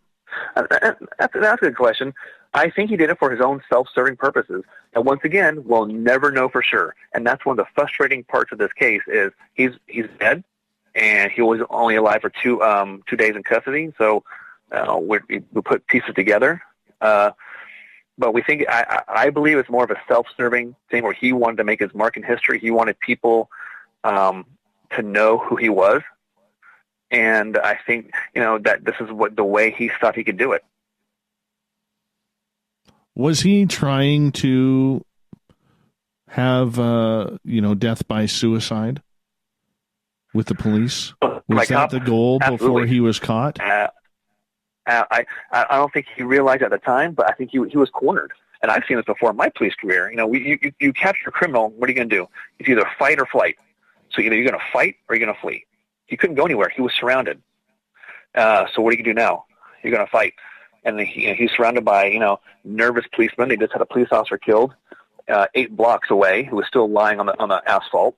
And so, when you put yourself back in that mindset, and he's like, you know what? It's all over now. Those are his own words. It's all over now. And takes out his gun, tries to kill a police officer, hoping that they'll kill him and he'll be done with it. All right, so take us to that moment when he's caught. What happened? Well, it's kind of like a cartoon because, an officer's hand gets handcuffed to somebody else, and you got a foot here and a leg there, and he's 5'9" and skinny, he's like 130, so they're trying to get him. Finally, they get him handcuffed, and they're running him out, and he says, I protest this police brutality. I protest this police brutality. So he goes out, he's put in the back of a police car, and as he's going to the police headquarters, he goes, I don't know why you're doing this to me. All I did was carry a gun into a theater. And, sir, you've done more than that. You've killed a police officer. And he gets that Oswald smirk on his face. And he goes, police officer been killed? One of those kind of deals. And so basically they're telling him, they're accusing him of killing a police officer. And instead of saying, are you crazy? I want to see your supervisor. I was enjoying a movie. I would never do something like that. That's crazy. He was like, a police officer been killed? I hear they fry for murder in Texas. The officer says, well, you may find out. Oswald says, well, it only takes a second to die. Now, is that a normal conversation? If you were accused of killing a policeman, is that the kind of conversation a normal person would have, an innocent person would have? Absolutely not. So he's divorced from reality. He is he knows what he did. He's caught red-handed. He's got the pistol in his pocket that was used to kill Tippit. They're going to start connecting the dots here pretty soon that he's missing from the depository. And then when he gets to headquarters, the media is there, and he said, hey, you can duck your head below the windowsill of the car. And he goes, I haven't done anything to be ashamed of. What does that tell you? I haven't done anything to be ashamed of. Not, I'm innocent, I'm not guilty, I haven't done anything to be ashamed of. And he wasn't ashamed. He was proud of what he did. He was going to make them prove it. And that's very, very common. I've had many suspects where I have them, but they're not going to give me anything. They're going to make me prove the case against them. And that's what he wanted to do. He used to make the police do their work. It gave him more time in the spotlight. It gave him more time to be questioned and to be the center of attention. I think that's what he wanted. So this was about finally making a name for himself in an auspicious way, or in a despicable way. Yeah, it's hard.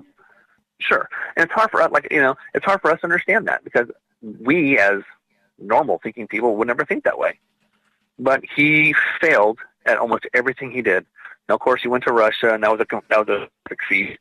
And but essentially anything else, he failed at just about everything he did. Eventually, he's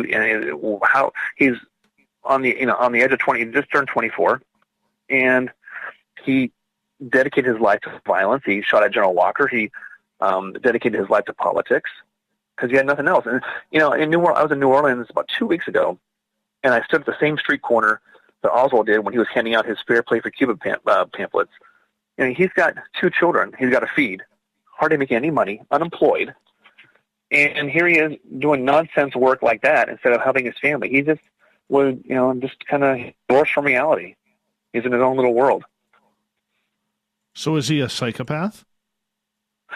Well, once again, I'm not educated in that, and I can't really make an educated guess about that. But certainly, there was something wrong. In my next book, I'm getting with someone in that field, several people in that field, who can point me in the right direction. Yeah, and here's the thing: is he was seen by a psychologist when he was younger as a juvenile. So he did have that kind of background, but he's dead. We can't do anything more about it. We can't interview him. We can't give him any more tests. So all you can do is speculate, from the information we have, and that's difficult. But certainly, someone who enjoyed killing people with ease too. I mean, it was nothing for him to kill someone. He killed Tippit in the blink of an eye, so without even hesitating about it. So if you're that far gone, what does that tell you about him? Do we know if he murdered previous to this? We do have General Walker being shot at and just barely missed the right temple of General Walker. The bullet hit a windowsill and deflected just slightly. Martin Schran, who was served with Oswald in the Marine Corps, overseas, was shot and killed by a shotgun blast that went under his right armpit and killed himself while he was on sentry duty. That was ruled accidental. There's absolutely no evidence at all that Lee Harvey Oswald or anybody else was involved with that. So we don't know of anybody else that he murdered or attempted to kill. I find that, because a couple of times tonight you've stated that, he had no problem killing, but if these were his first murders, how would we know that he had no problem killing? I think it was the ease by which he did it. He planned these things out. It wasn't just, I believe he enjoyed the hunt. He was, for General Walker, he took pictures of the alleyway of his house, of the railroad track, where he was going. He drew maps. He even planned it out to where he noticed the Baptist church, which is no longer there, had a service at 9 o'clock or 8 o'clock, whatever it was, on a Wednesday. So he planned it out that he would be there when everybody was leaving adjacent to the property, so he could blend in with people, the noise, that kind of stuff. So he had no qualms about taking his rifle out in a neighborhood and shooting somebody in the head. No problem with that. He was at the top of Turtle Creek Boulevard in Dallas, which is a major thoroughfare in a residential area in Dallas. He had no problem with that. And then here he goes. He kills a man in front of his wife, brutally murders a man right in front of his wife. And then when a police officer stops him, he shoots him 3 times in the chest and then walks around and fires another shot into his right temple to make sure he's dead. He didn't shoot Tippit to get away. I mean, he did, but he made sure that he wasn't just, hey, let me fire a few shots and get out of here. He made sure he was dead before he left. He was that calculated and that calm. And that, to me, speaks volumes. Does that not sound like a Manchurian candidate? No, it sounds to me a man on the run. Bottom line, I was involved. I was a corporal and Deputy Coates. I found him murdered on a traffic stop. He was shot twice in the face with a Glock by a career criminal who had stolen merchandise in his car from a house he was burglarized. Had dope on him, had warrants out. This came after the Department of Corrections. So this, to me, I've dealt with this personally, and I can tell you that has nothing. There's absolutely zero evidence of any Manchurian candidate or any of that kind of stuff. It's a man who's trying to get away, who's trying to figure things out, and here comes Tippit, and he's standing in his way.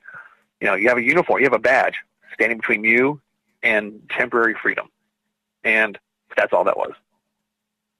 So basically, Tippit it happens a lot, actually. Tippit was in the wrong place at the wrong time. That's correct. Absolutely. We've got about 4 minutes here before we got to go to break at the top of the hour. Our guest tonight, Sean DeGrilla, Malcontent, Lee Harvey Oswald's Confession by Conduct. Listening to the way you have explained Lee Harvey Oswald tonight with this, he does not sound like a sane man. He sounds like a very disgruntled human being, disgruntled not only with the politics, but absolutely everything that goes along with that. At any point after the interview process that the police would have went through, did they talk to his family members to see what was truly up with this situation and why he would do this? They did, but they were mostly concerned with Lee. They interviewed his brother. They interviewed his wife. But that's a little complicated because, his brother is trying to protect it. It's his brother, and his wife hardly speaks any English. She is terrified she's going to be deported from this country. She has 2 small children, so she's not familiar with American justice, the legal system. But the main thing is, look at also when he's being interrogated, he during his midnight press conference, did you shoot the president? And he goes, no, I've not been charged with that. In fact, nobody has said that to me yet. Now, are you absolutely out of your mind? Are you crazy? I would never do something like that. Very common. No, I don't know what you're talking about. No one said that to me yet, which is absolutely untrue. That was one of the first things they asked him. So I think they knew right away, really quickly, that they had a good eyewitness accounts of him shooting Officer Tippit, and they're making the case that he worked in the building from where the shots were fired and the rifle was found. So to me, I think they thought it was anything that complicated. But you got to think, policing back then is completely different than it is today. And you cannot compare 1963 police practices with 2020. You just can't do it. The educations weren't there. The technology wasn't there. So it was, they were relatively small town cops, essentially. I know Dallas is a big city, but a lot of policemen didn't even have high school educations back then. So I think they realized I think they had it solved pretty quickly for the most part. Shar in the chat room is asking, allegedly before he was killed by Jack Ruby that Oswald said he was set up. Okay, and then that gets well, that gets part into the computer voice stress analysis that I did on him, which is one of them, which was he says he was a patsy. And they said, did you shoot the president? He goes, no, they have taken me in because of the fact that I lived in the Soviet Union. I'm just a patsy.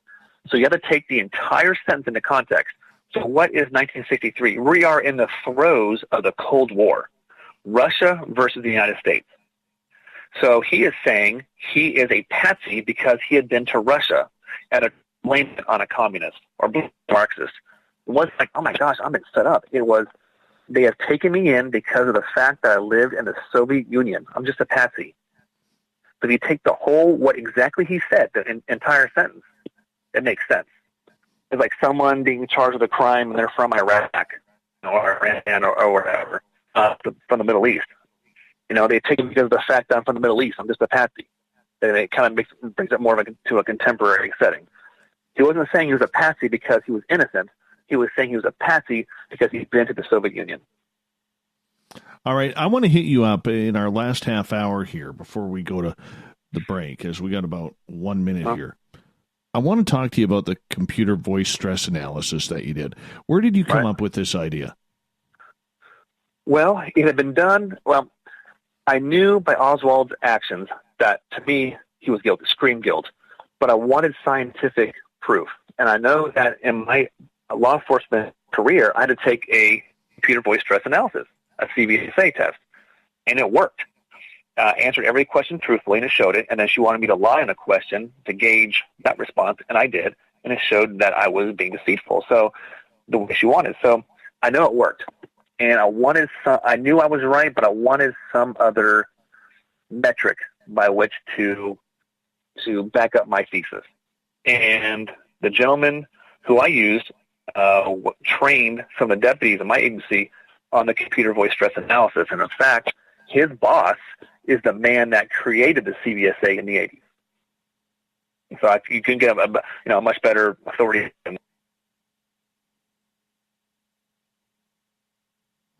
All right. Not sure. Your phone cut out there, but we're going to go to break here at the top of the hour. So I'll get you to finish that, Sean, when we come back from break here. Sean DeGrilla, his book, Malcontent, Lee Harvey Oswald's Confession by Conduct. We'll find out more about voice stress analysis coming up on Spaced Out Radio.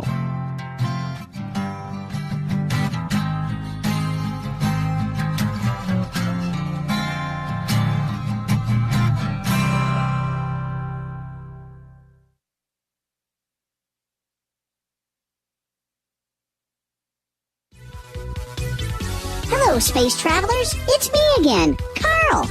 Don't forget to join the Space Travelers Club for just $5 a month and follow Spaced Out Radio on Twitter at Spaced Out Radio. Our Instagram, Dave Scott SOR. Our Facebook page is Spaced Out Radio Show. Our archives are free at youtube.com/Spaced Out Radio. Come woo it up with Spaced Out Radio today.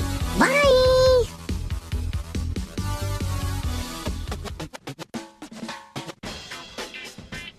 The SOR Vault is open for business, and do we have some cool swag for you to pick up? All you have to do is head over to our website and click on the SOR Vault. You have a variety of cool logos to choose from, and put them on anything you want. T-shirts, hoodies, hats, coffee mugs, you name it, we can get it to you. So do your shopping by supporting the store you love. Get your Spaced Out Radio swag at the SOR Vault today.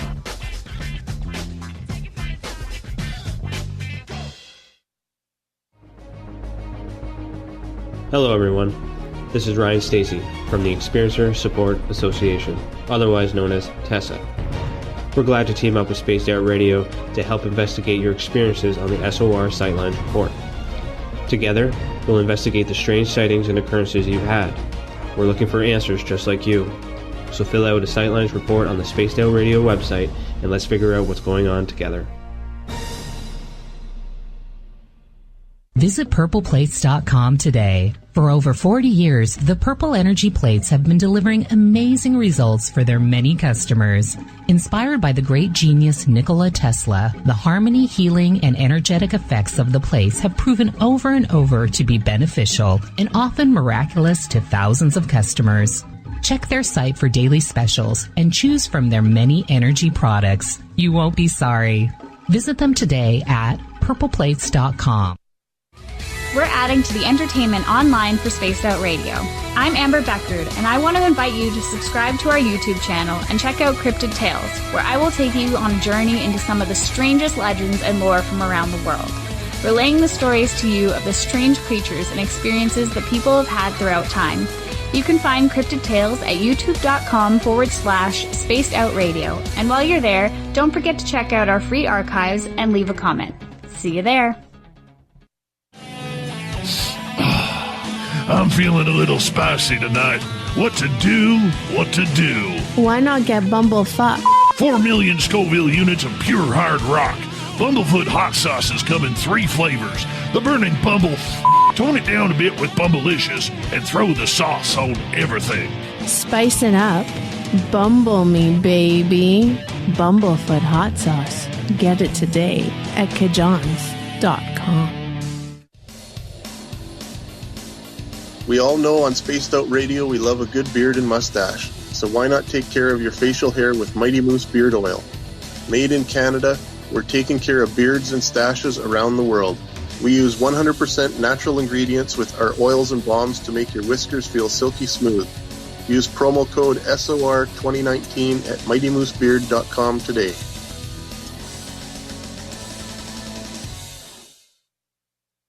Hey, space travelers, this is John Resig, founder of the Chive and Chive Charities. If you know anything about our website, you know we like to do things a little differently. We're not some faceless organization collecting money for a nebulous cause. Our donor dollars go directly toward life-improving items. Then we give those items directly to an underdog who needs it most. To become a donor with Spaced Out Radio's official charity, Chive Charities, just go to chivecharities.org/donate. The party is always on at the Moose Vancouver. The Moose Vancouver is where you want to be when visiting Canada's West Coast. Open until 2 a.m. nightly, the Moose cranks up the rock while serving some of the best rated food in the city.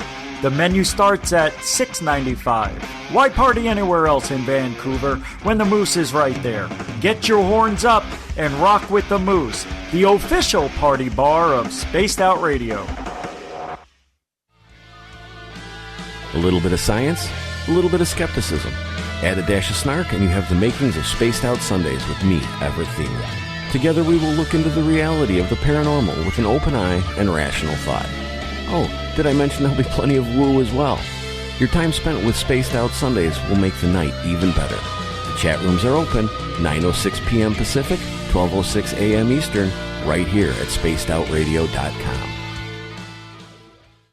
Hello, this is your guitar man, Ron Bumblefoot Thal, and I have to tell you, I love the response I get for Little Brother is Watching from Spaced Out Radio fans. It's amazing how music can inspire and make people think deeper about what's going on in the supernatural world. You can head over to my website, bumblefoot.com, to check out my music, my guitar workshops, my touring, even check out some of the hot sauces that I'm working on. And make sure you keep on listening, because with Spaced Out Radio, you know Little Brother is watching. Move over, brother, and let me own Saturday night. This is Rich Giordano, and I'm inviting you to tune on in to Spaced Out Saturdays starting at 9 p.m. Pacific, 12 a.m. Eastern, where I'm going to bust open the lids on everything paranormal. Why? Because we want answers, and I'm the guy who's going to deliver those answers to you. Join the chat rooms, and we'll see you this Saturday. Just be there. No, really. Looking for creative ways to get your company out in the public? How about advertising on Spaced Out Radio? Our sales department is waiting to hear from you, and we can work around any budget. From commercial spots to banners to special promotions, there are many opportunities to get your name and product out to our SOR listeners. For a price guide and more information, please contact us at sales@spacedoutradio.com. We are scouring the world for the most intriguing stories of your day. Take the time to read up on the SOR Newswire, where our team, led by Captain Shirk, will deliver to you some of the best paranormal and supernatural news, along with some stories that will blow your mind from the weird to the wacky. It's the news outside the news that piques interest, and that's what we're looking to deliver to you. The SOR Newswire, only at spacedoutradio.com. For the price of 1 cup of coffee a month, you can become an SOR Space Traveler.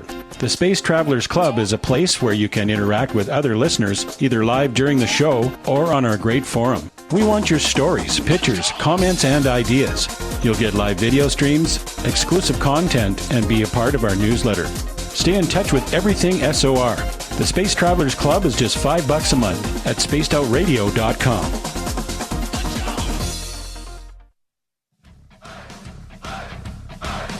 Would you like to connect with us? Head to spacedoutradio.com for all your latest show info. Now, back to Dave Scott and SOR. We're underway in the third and final hour of Spaced Out Radio tonight. I am your host, Dave Scott. Thank you so much for joining us. We give a shout out to everybody listening in on WQEE 99.1 FM in Noonan, Georgia, KDNF AM 1560 in Dangerfield, Texas, UPRN 107.7 FM in New Orleans, KDUN AM 1030 in Reedsport, Oregon, and Chuck and his crew at KZFX 93.7 FM in Ridgecrest, California. On the digital side, thanks to everybody listening in on Kingdom of Nye Radio and Revolution Radio. Remember, you can check out all of our archives for free at youtube.com/Spaced Out Radio. Do old Davey the favor, hit that subscribe button. The Desert Clam has set the password for tonight in the SOR Space Travelers Club. Chernozem. Chernozem is your password. Use it wisely, Space Travelers, as the Clam sets the password each and every night right here on Spaced Out Radio. Our website is spacedoutradio.com. We got a plethora of features for you. Rock out to Bumblefoot, do a little shopping at the SOR Vault. You could read up on Captain Shirk's SOR Newswire, and don't forget to join the Space Travelers Club for $5 a month. For the final time tonight, author Sean DeGrilla is our guest. He's got a great book, Malcontent, Lee Harvey Oswald's Confession by Conduct. His website, SeanDeGrilla.com. Sean, welcome back. Yeah, thank you. Right before the break, we were talking about the voice. You had analysis done on Lee Harvey Oswald's voice. What did you learn from that? Well, the reason why I did this was, I didn't want this to be any other kind of JFK book. How many times can you write about this, right? It's been written about thousands of times.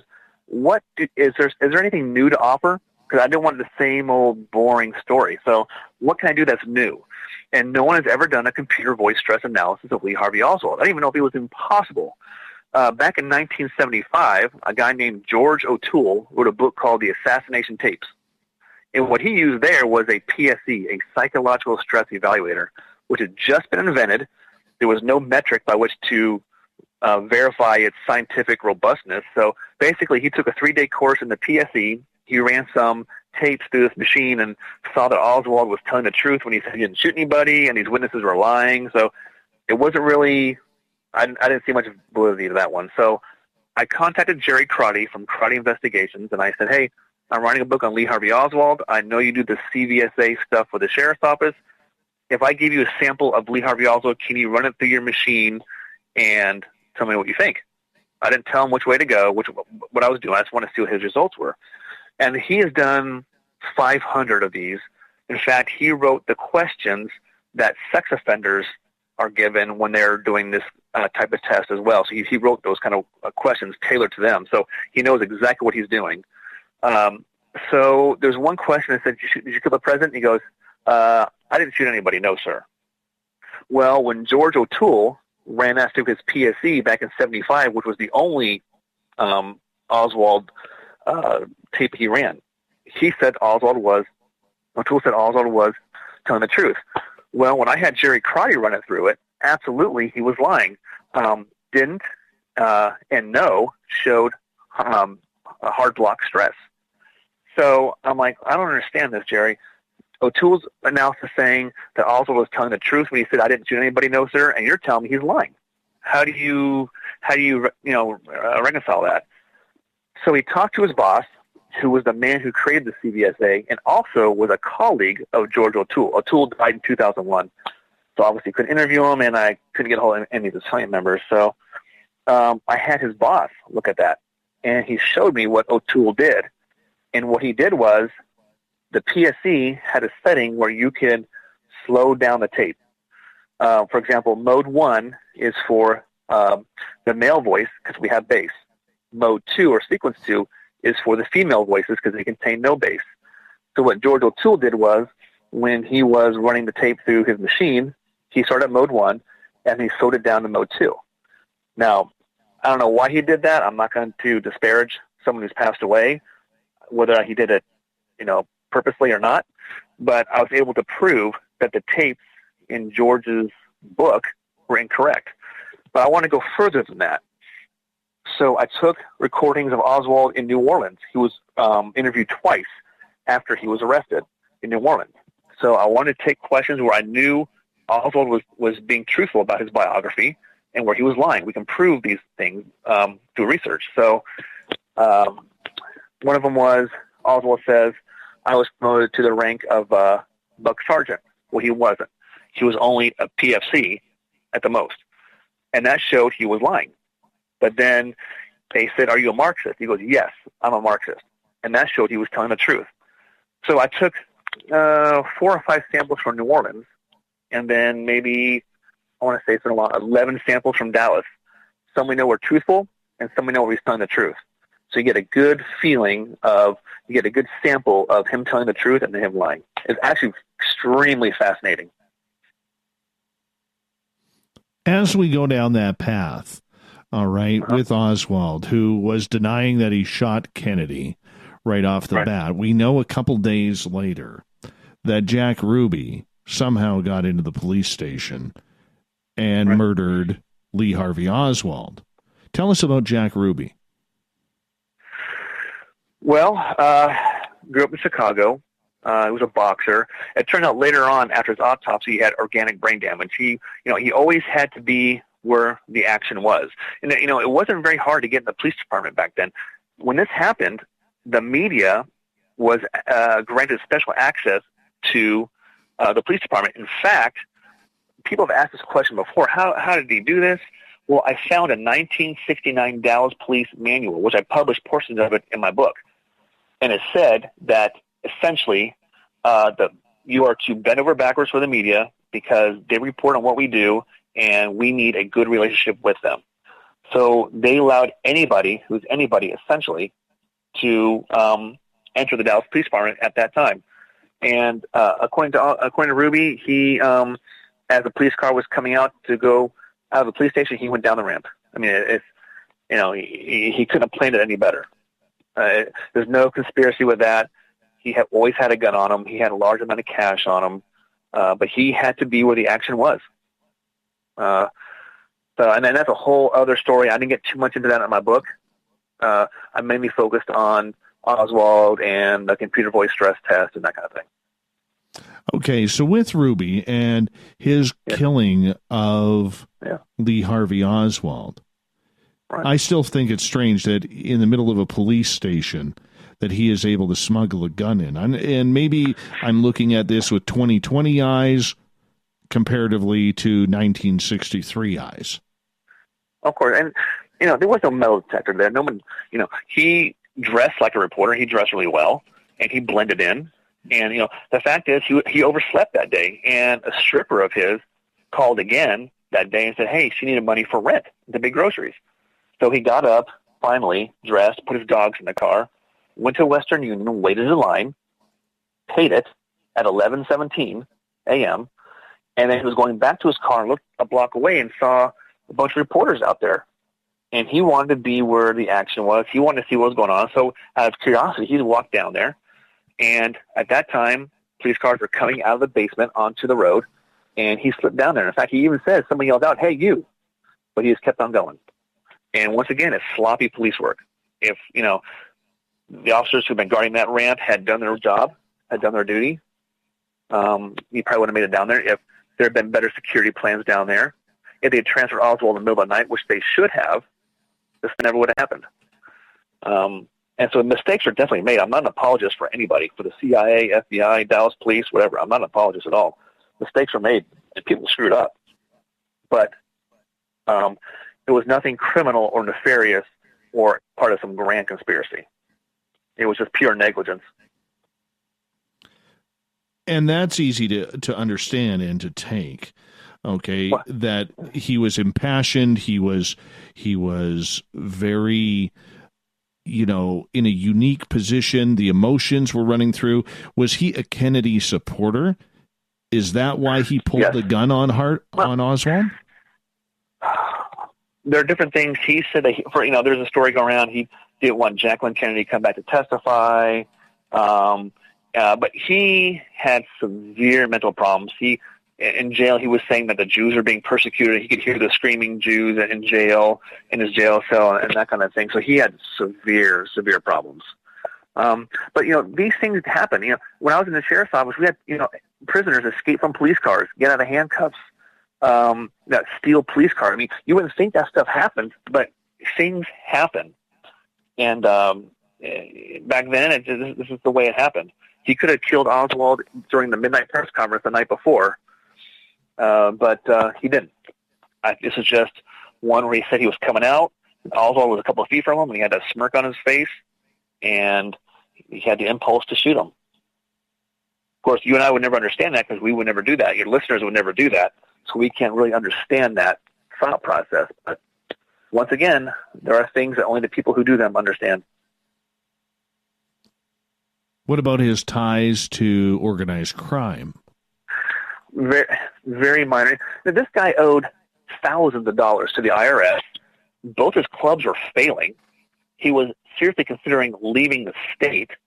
So for a guy who's supposedly well connected with the mob, he's doing terrible. So he has some ancillary connections with people. He did make a phone call, but that was because he had an issue with with one of the unions. So, but no, he didn't have. He wasn't a big mobster at all. He was a small-time guy, and like I said, he was in debt, huge. His clubs were failing. Essentially, he was a failure. So that doesn't sound like a mob guy to me. So with that, we can just assume that he did this out of his love of the president and country. There's that, but once again, if you kill somebody, you have crossed that line that a very few people have. So whether or not he had they said he had brain damage. So whether that accounted for some of it, definitely he was on his right mind.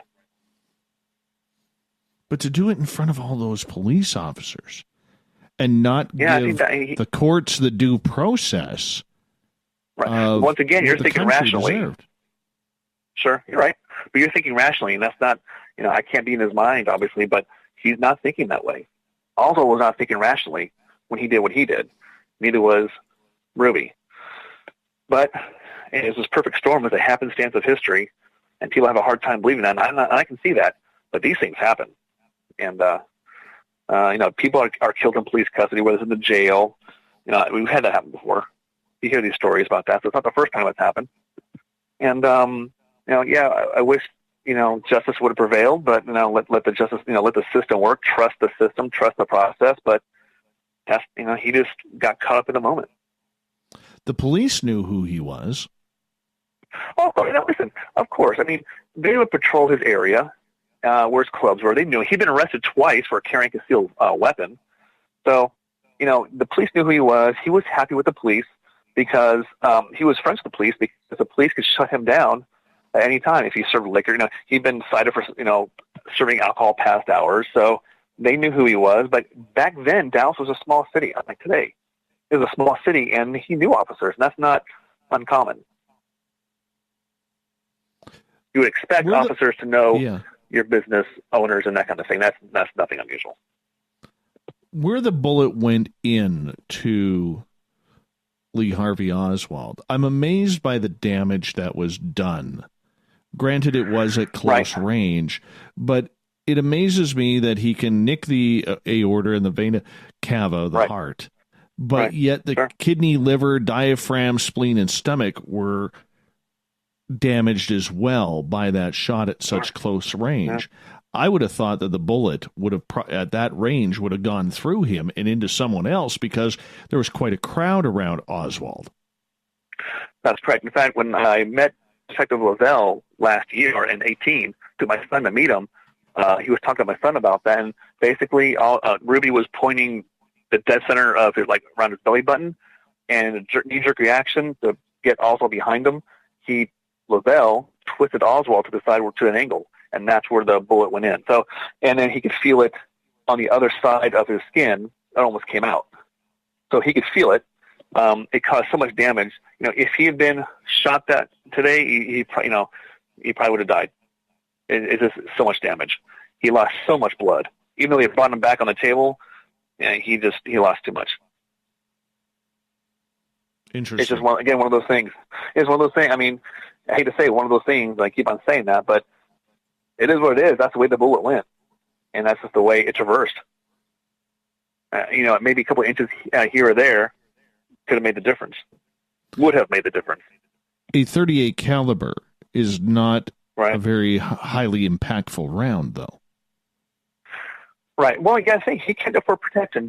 He kept a lot of money on his person from the clubs, so he used it for self-protection. You have a snub-nosed revolver. That's for close quarter combat. That's for robbed and that kind of thing. That's what the main purpose was. Okay, we've got go ahead, finish up. Okay, I'm going to talk about the clenched fist salute that he gave. I don't know if you have time for that at all or no. Yeah, we got about 5.5 minutes. Okay, really quick. Detective Combest said that once Oswald was shot, they dragged him back on the floor to the bail office, unhandcuffed Oswald, and Detective Combest could tell Oswald was dying.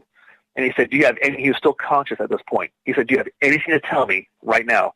And he shook his head no. And he goes, "Now is the time to tell me. If you want to tell your family members, want to tell your family members anything? Is there anything you want to say? Now is the time to tell me." And Oswald held up his right fist in a clenched fist salute, just like he did at police headquarters on Friday afternoon. Well, Combest didn't know what that meant.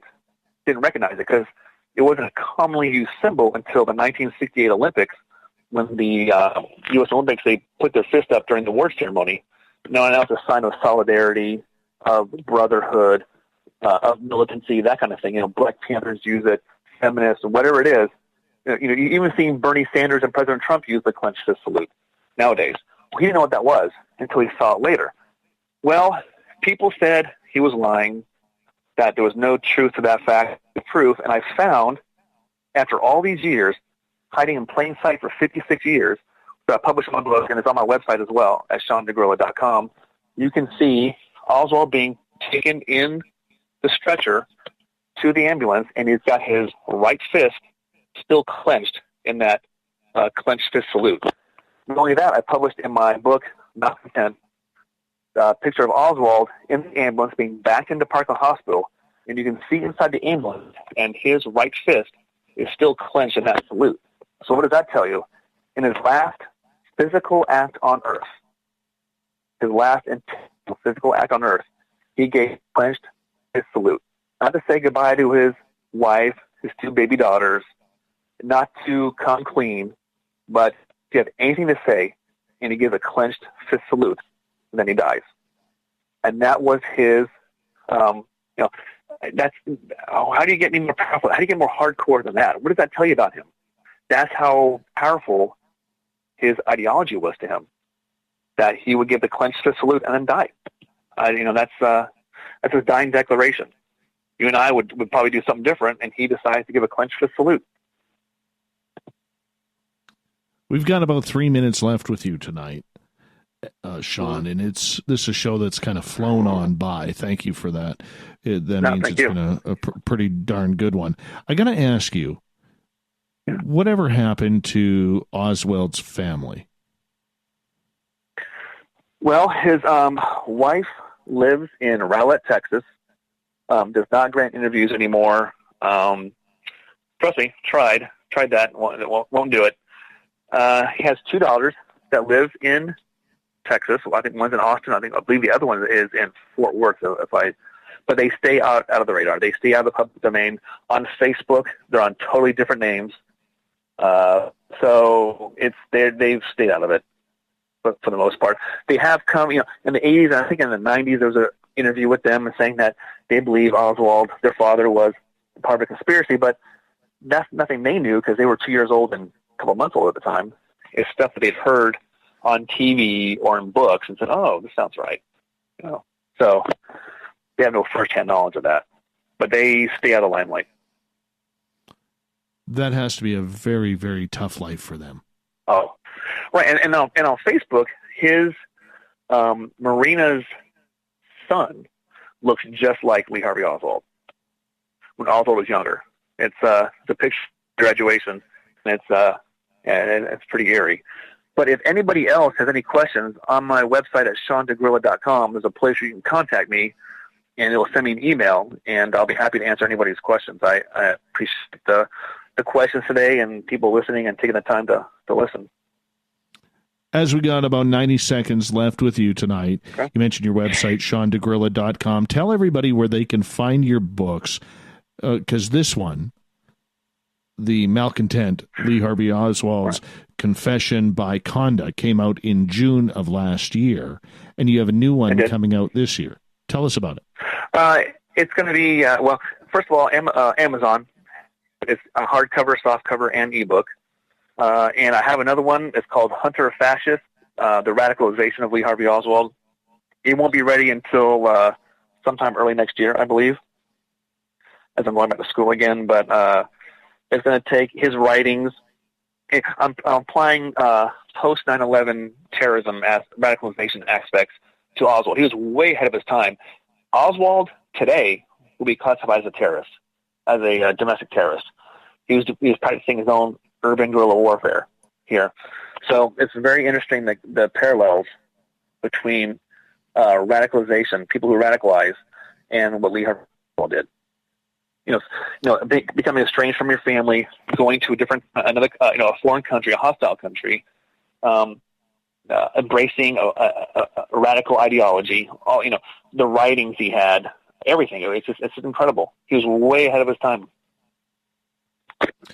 On that note, Sean DeGrilla, thank you so much for coming on Spaced Out Radio tonight, keeping your eyes open from the East Coast down in Florida, where you are, to spend with all of us right across North America and the world. Really appreciate you taking the time, and good luck with your second book. Thank you, Nick. Coming up next, we have the SOR Newswire and the Thought of the Day. Stay tuned. More Spaced Out Radio coming up.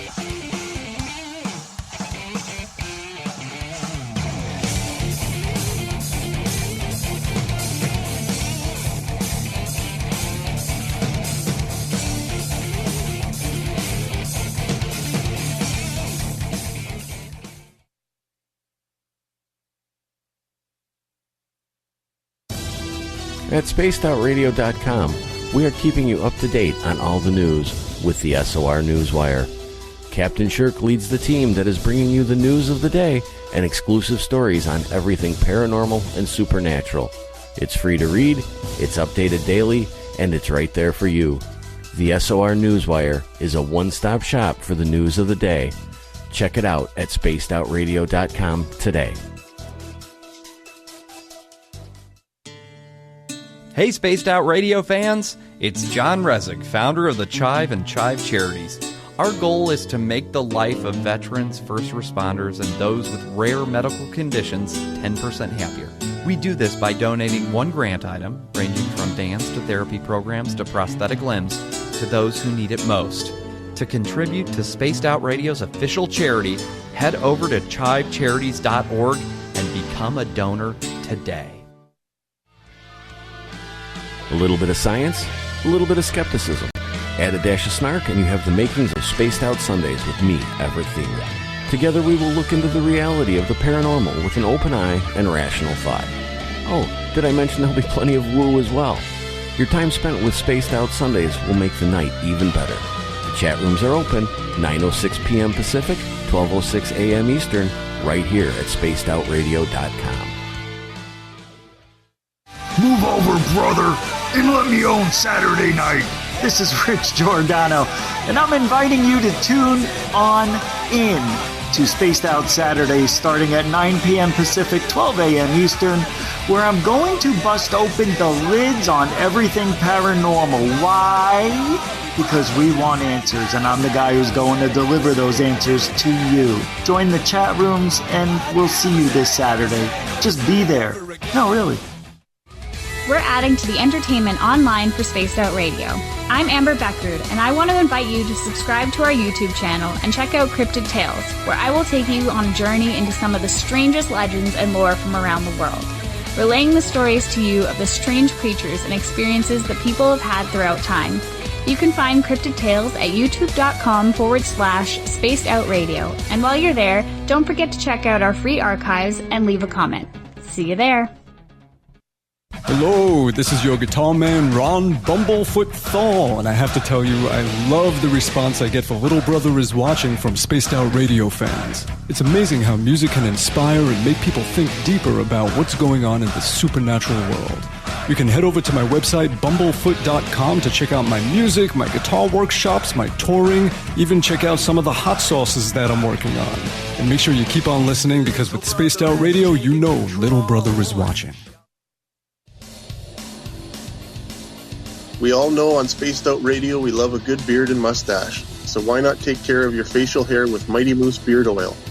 Made in Canada, we're taking care of beards and stashes around the world. We use 100% natural ingredients with our oils and balms to make your whiskers feel silky smooth. Use promo code SOR2019 at MightyMooseBeard.com today.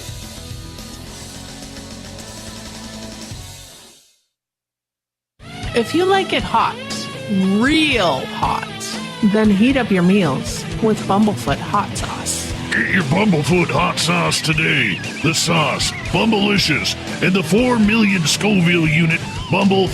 We're going in hot, real hot, coming out even hotter. Keep the milk nearby and tantalize your taste buds tonight.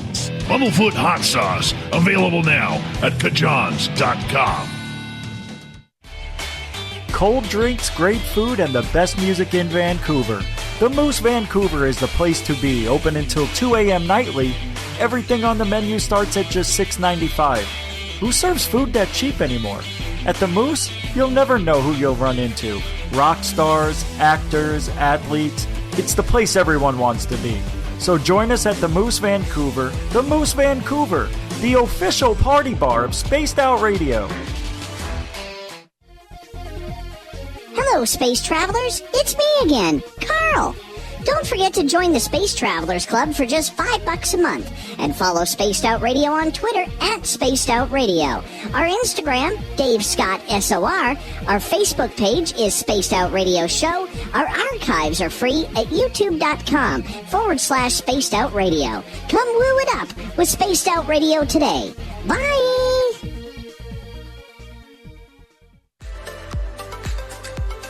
Are you looking for great advertising value for your company? Look no further than Spaced Out Radio.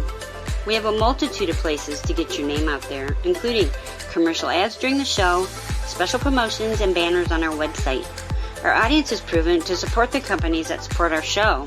We can make your budget work for you. So for more information, please contact us at sales@spacedoutradio.com.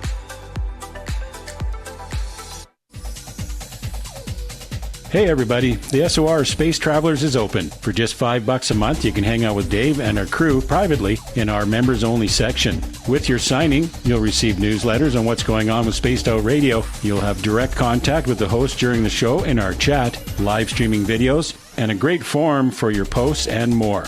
Become a Space Traveler now at spacedoutradio.com.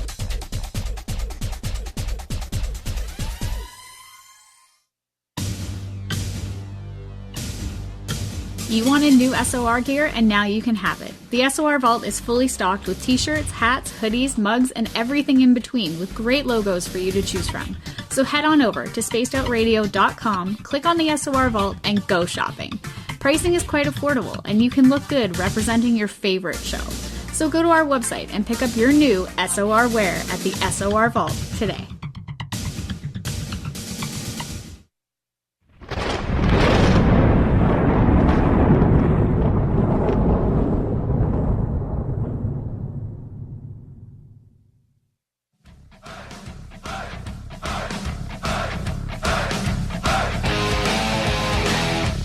We've rounded third. We're heading for home tonight on Spaced Out Radio.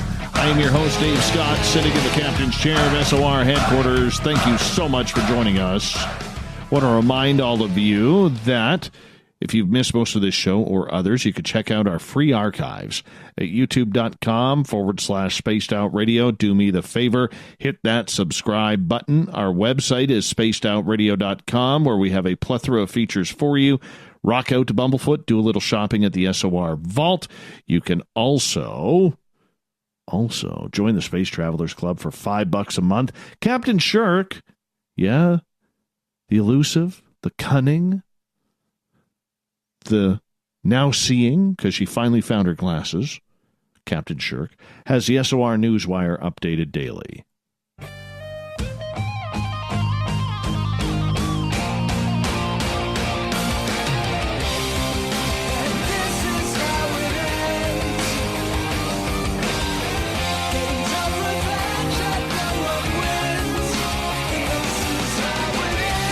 The news is always changing, which is why we bring you the SOR Newswire at the back end of every show, where we get to the weird, the strange, the wacky, and the sometimes downright awesome.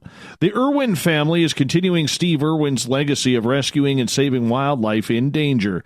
Bindi Irwin, Steve's daughter, and the rest of the Irwin family have rescued and treated over 90,000 animals, many of which have been injured in Australia's recent devastating wildfires.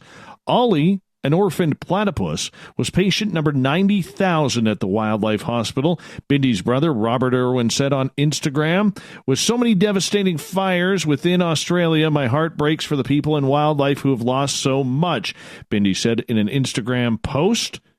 The 21-year-old confirmed that the Australia Zoo, which is owned and operated by the Irwin family, and their conservation properties are not endangered by fires. The zoo's wildlife hospital has been busier than ever, Bindi said in the caption of the photo, which shows her smiling in front of a picture of Steve and his mother holding a crocodile. My parents dedicated our Australia Zoo Wildlife Hospital to my beautiful grandmother. We will continue to honor her by being wildlife warriors and saving as many lives as we can, Bindi said.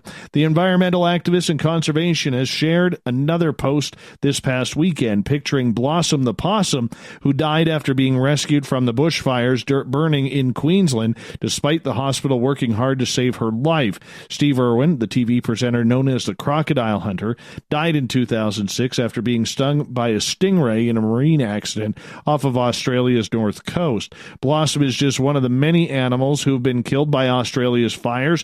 Almost a third of koalas in Australia's New South Wales region may have been killed in deadly brush fires, which have been burning out of control. 3 fires combined on Saturday to form a single blaze bigger than the New York borough of Manhattan, as Australian firefighters battle what has been predicted to be the most catastrophic day yet in an already devastating bushfire season. At least 24 people have died in Australia, and yeah, that's more than 1,300 houses have been lost as well.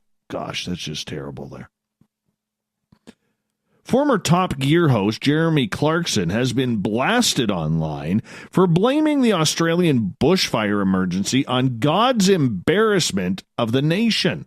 What?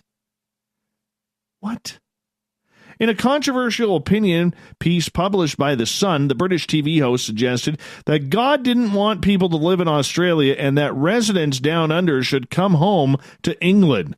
Plainly, God is embarrassed because he's decided to set fire to it, wrote Jeremy in an apparent attempt to poke fun at the devastating bushfires, which have destroyed over 1,500 homes and killed 25 people so far. He also joked that Australia was created to house all of God's experiments that had gone wrong, including the country's stupid, dangerous creatures. Outraged Twitter users quickly branded Jeremy's article as shameful, crude, and insensitive. One angry person tweeted, "When an entire nation is in devastation, lives lost, land burnt, and 500 million wildlife dead, maybe someone somewhere will find your crude and pathetic humor tasteful. For now, an entire nation thinks you are grossly insensitive. Shame on you." Yeah. Another added, "Straight up ignorant. Easy to look down from ivory towers to be smug and critics when it doesn't affect you."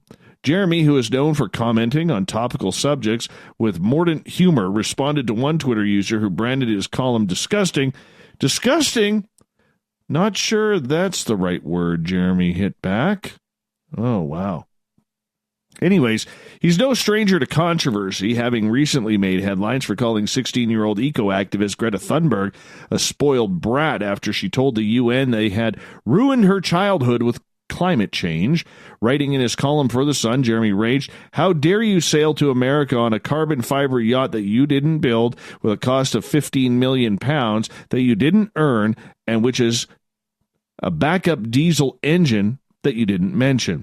We gave you mobile phones and laptops and the internet. We created the social media you use every day, and we run the banks that pay for it all. So how dare you stand there and lecture us, you spoiled brat."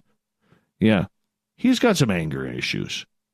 You know, not fun of that. Sticking with the animals, there's a lot of animal stories here. All right. A trio of escaped pigs wandered into a supermarket in Russia and were caught on camera raiding the liquor aisle. Oh, they were going straight for the potatoes, the liquid potatoes. Yeah, video taken at the store in Tyumen, Siberia, shows the three pigs perusing the liquor aisle and knocking over bottles of cognac. Oh, they didn't go cheap for the vodka, which they then proceeded to lap up off the floor. These pigs knew what they wanted. Wow.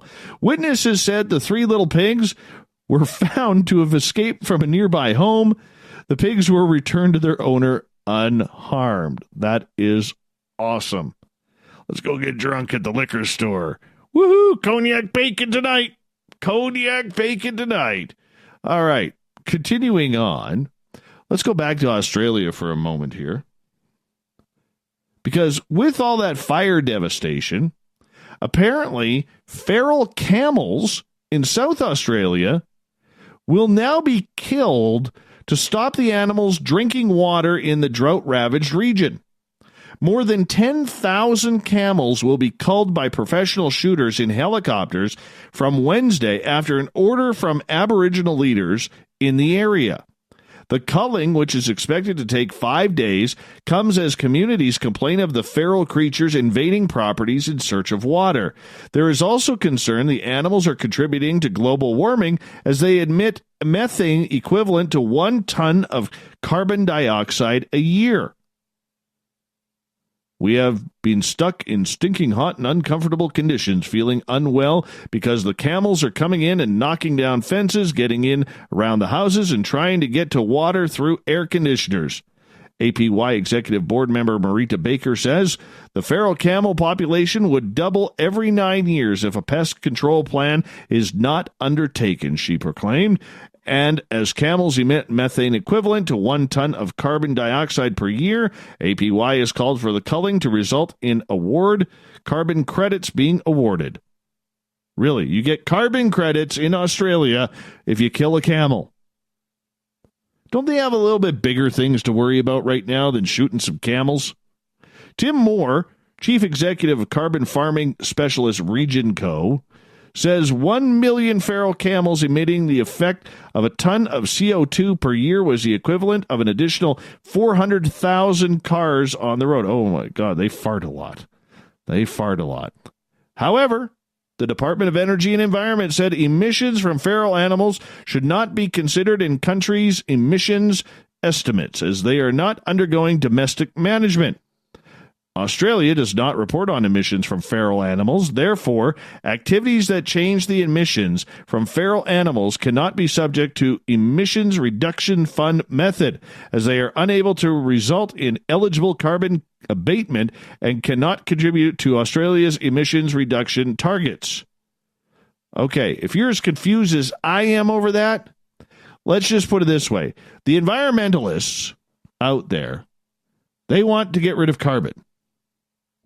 So what we're going to do in Australia is kill some camels because they're feral and they fart too much, drop too many deuces, stealing water, the bastards. Okay? But it's the same environmentalists who will say, why did we kill the camels? Who's protecting the camels? The environmentalists or the environmentalists? It's carbon versus PETA. Climate changers versus PETA. Who's going to win this one? I say what they do is they go into the octagon. PETA takes their toughest person. The climate changers take their toughest person.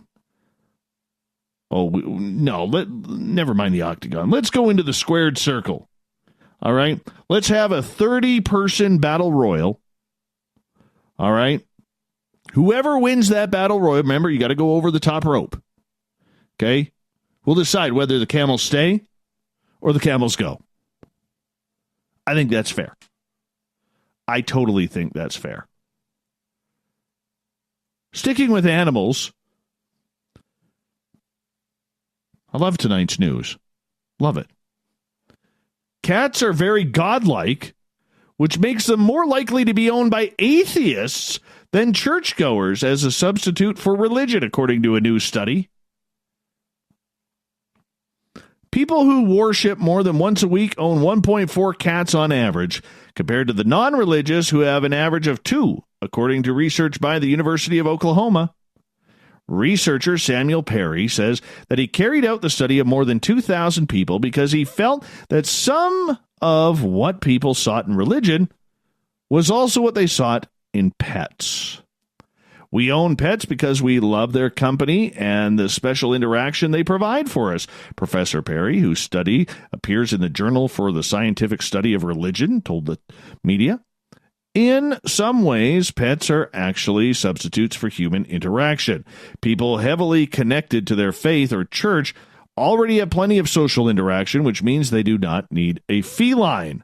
Cats are very godlike and act as a substitute for people without this influence in their lives. Their constant need for affection on their terms infuriates owners who desperately try to win their love. This means owners end up serving cats a lot and makes the pets very godlike in those characteristics, according to the Pet-Free Christian. Yes, writer Christopher Hitchens says, if you feed a dog, they will think you are God. Well, if you do the same to cats, they'll draw the conclusion they are gods.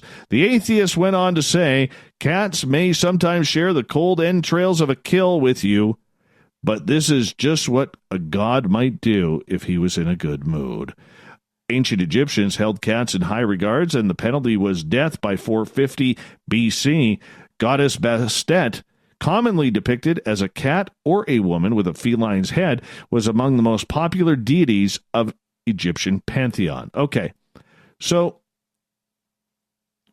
this is another one of those, do we need to be wasting money on this university study?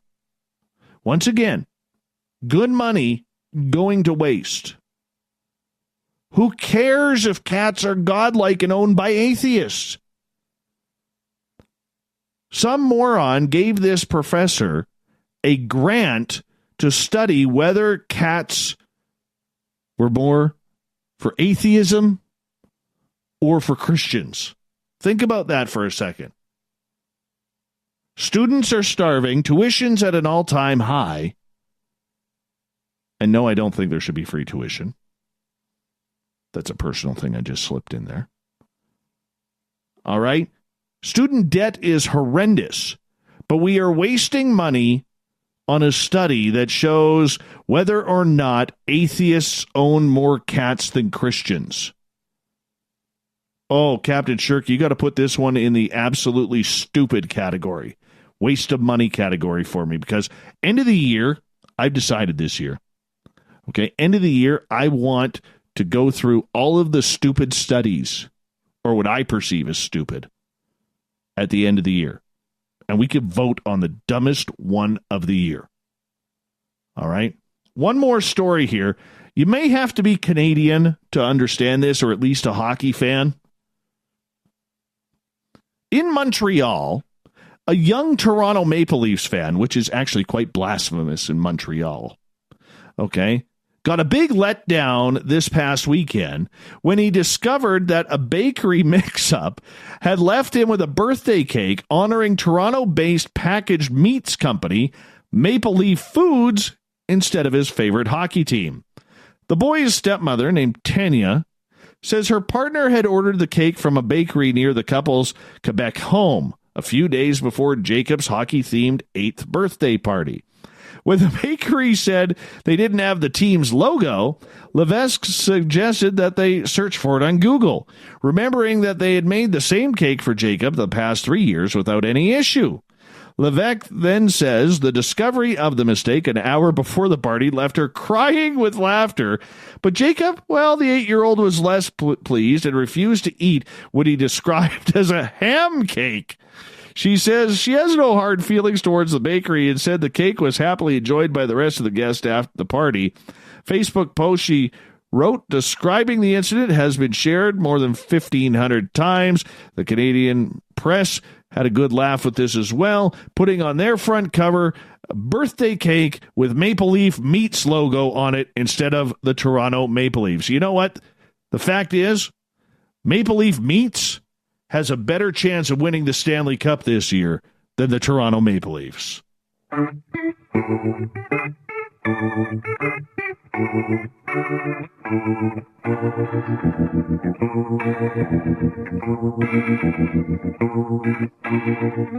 Thought of the Day happens every night at this time, where we ask a question on our Facebook and Twitter pages, then read your responses on the air because we love the audience participation around here. Today's Thought of the Day is as follows. What do you think happened to JFK? Oh, I don't know. Some interesting responses today. You know, I was expecting, I'm not going to lie, I was expecting a lot of creativity, a lot of woo, and I got the obvious. The obvious. Poor kid and his birthday cake, damn it. That's just terrible. Just terrible. It's hilarious. Every Leafs fan deserves a Maple Leaf cake. Sorry, kid, I know you're 8 years old. All right. But choose a better hockey team. Choose a better hockey team. All right. Let's go on Twitter. What happened to JFK? Canadian Joe, he's a Leafs fan. It would seem he was a victim of a coup d'etat. Zuger, he's a Senators fan. I'm not saying it was aliens, but it was aliens. Taro, he's a Senators fan. I want our Keith Andrews to answer. I'm sure it was alien behind that grassy knoll. Lloyd, he got shot. Thanks, Lloyd. Way to dig deep for that one. Rocks, what do I think? I haven't seen a decent black and white headshot since JFK was in the office. Wow. Eric with a K, he died. Eric, we love being your fourth favorite show. Julian, man, Dave, it's like the ultimate question, right? Let me see. I want to believe he got killed because of his speech. You know, the speech. Spookcat, someone got revenge for Marilyn's death. Conspiracy theories. James, he died.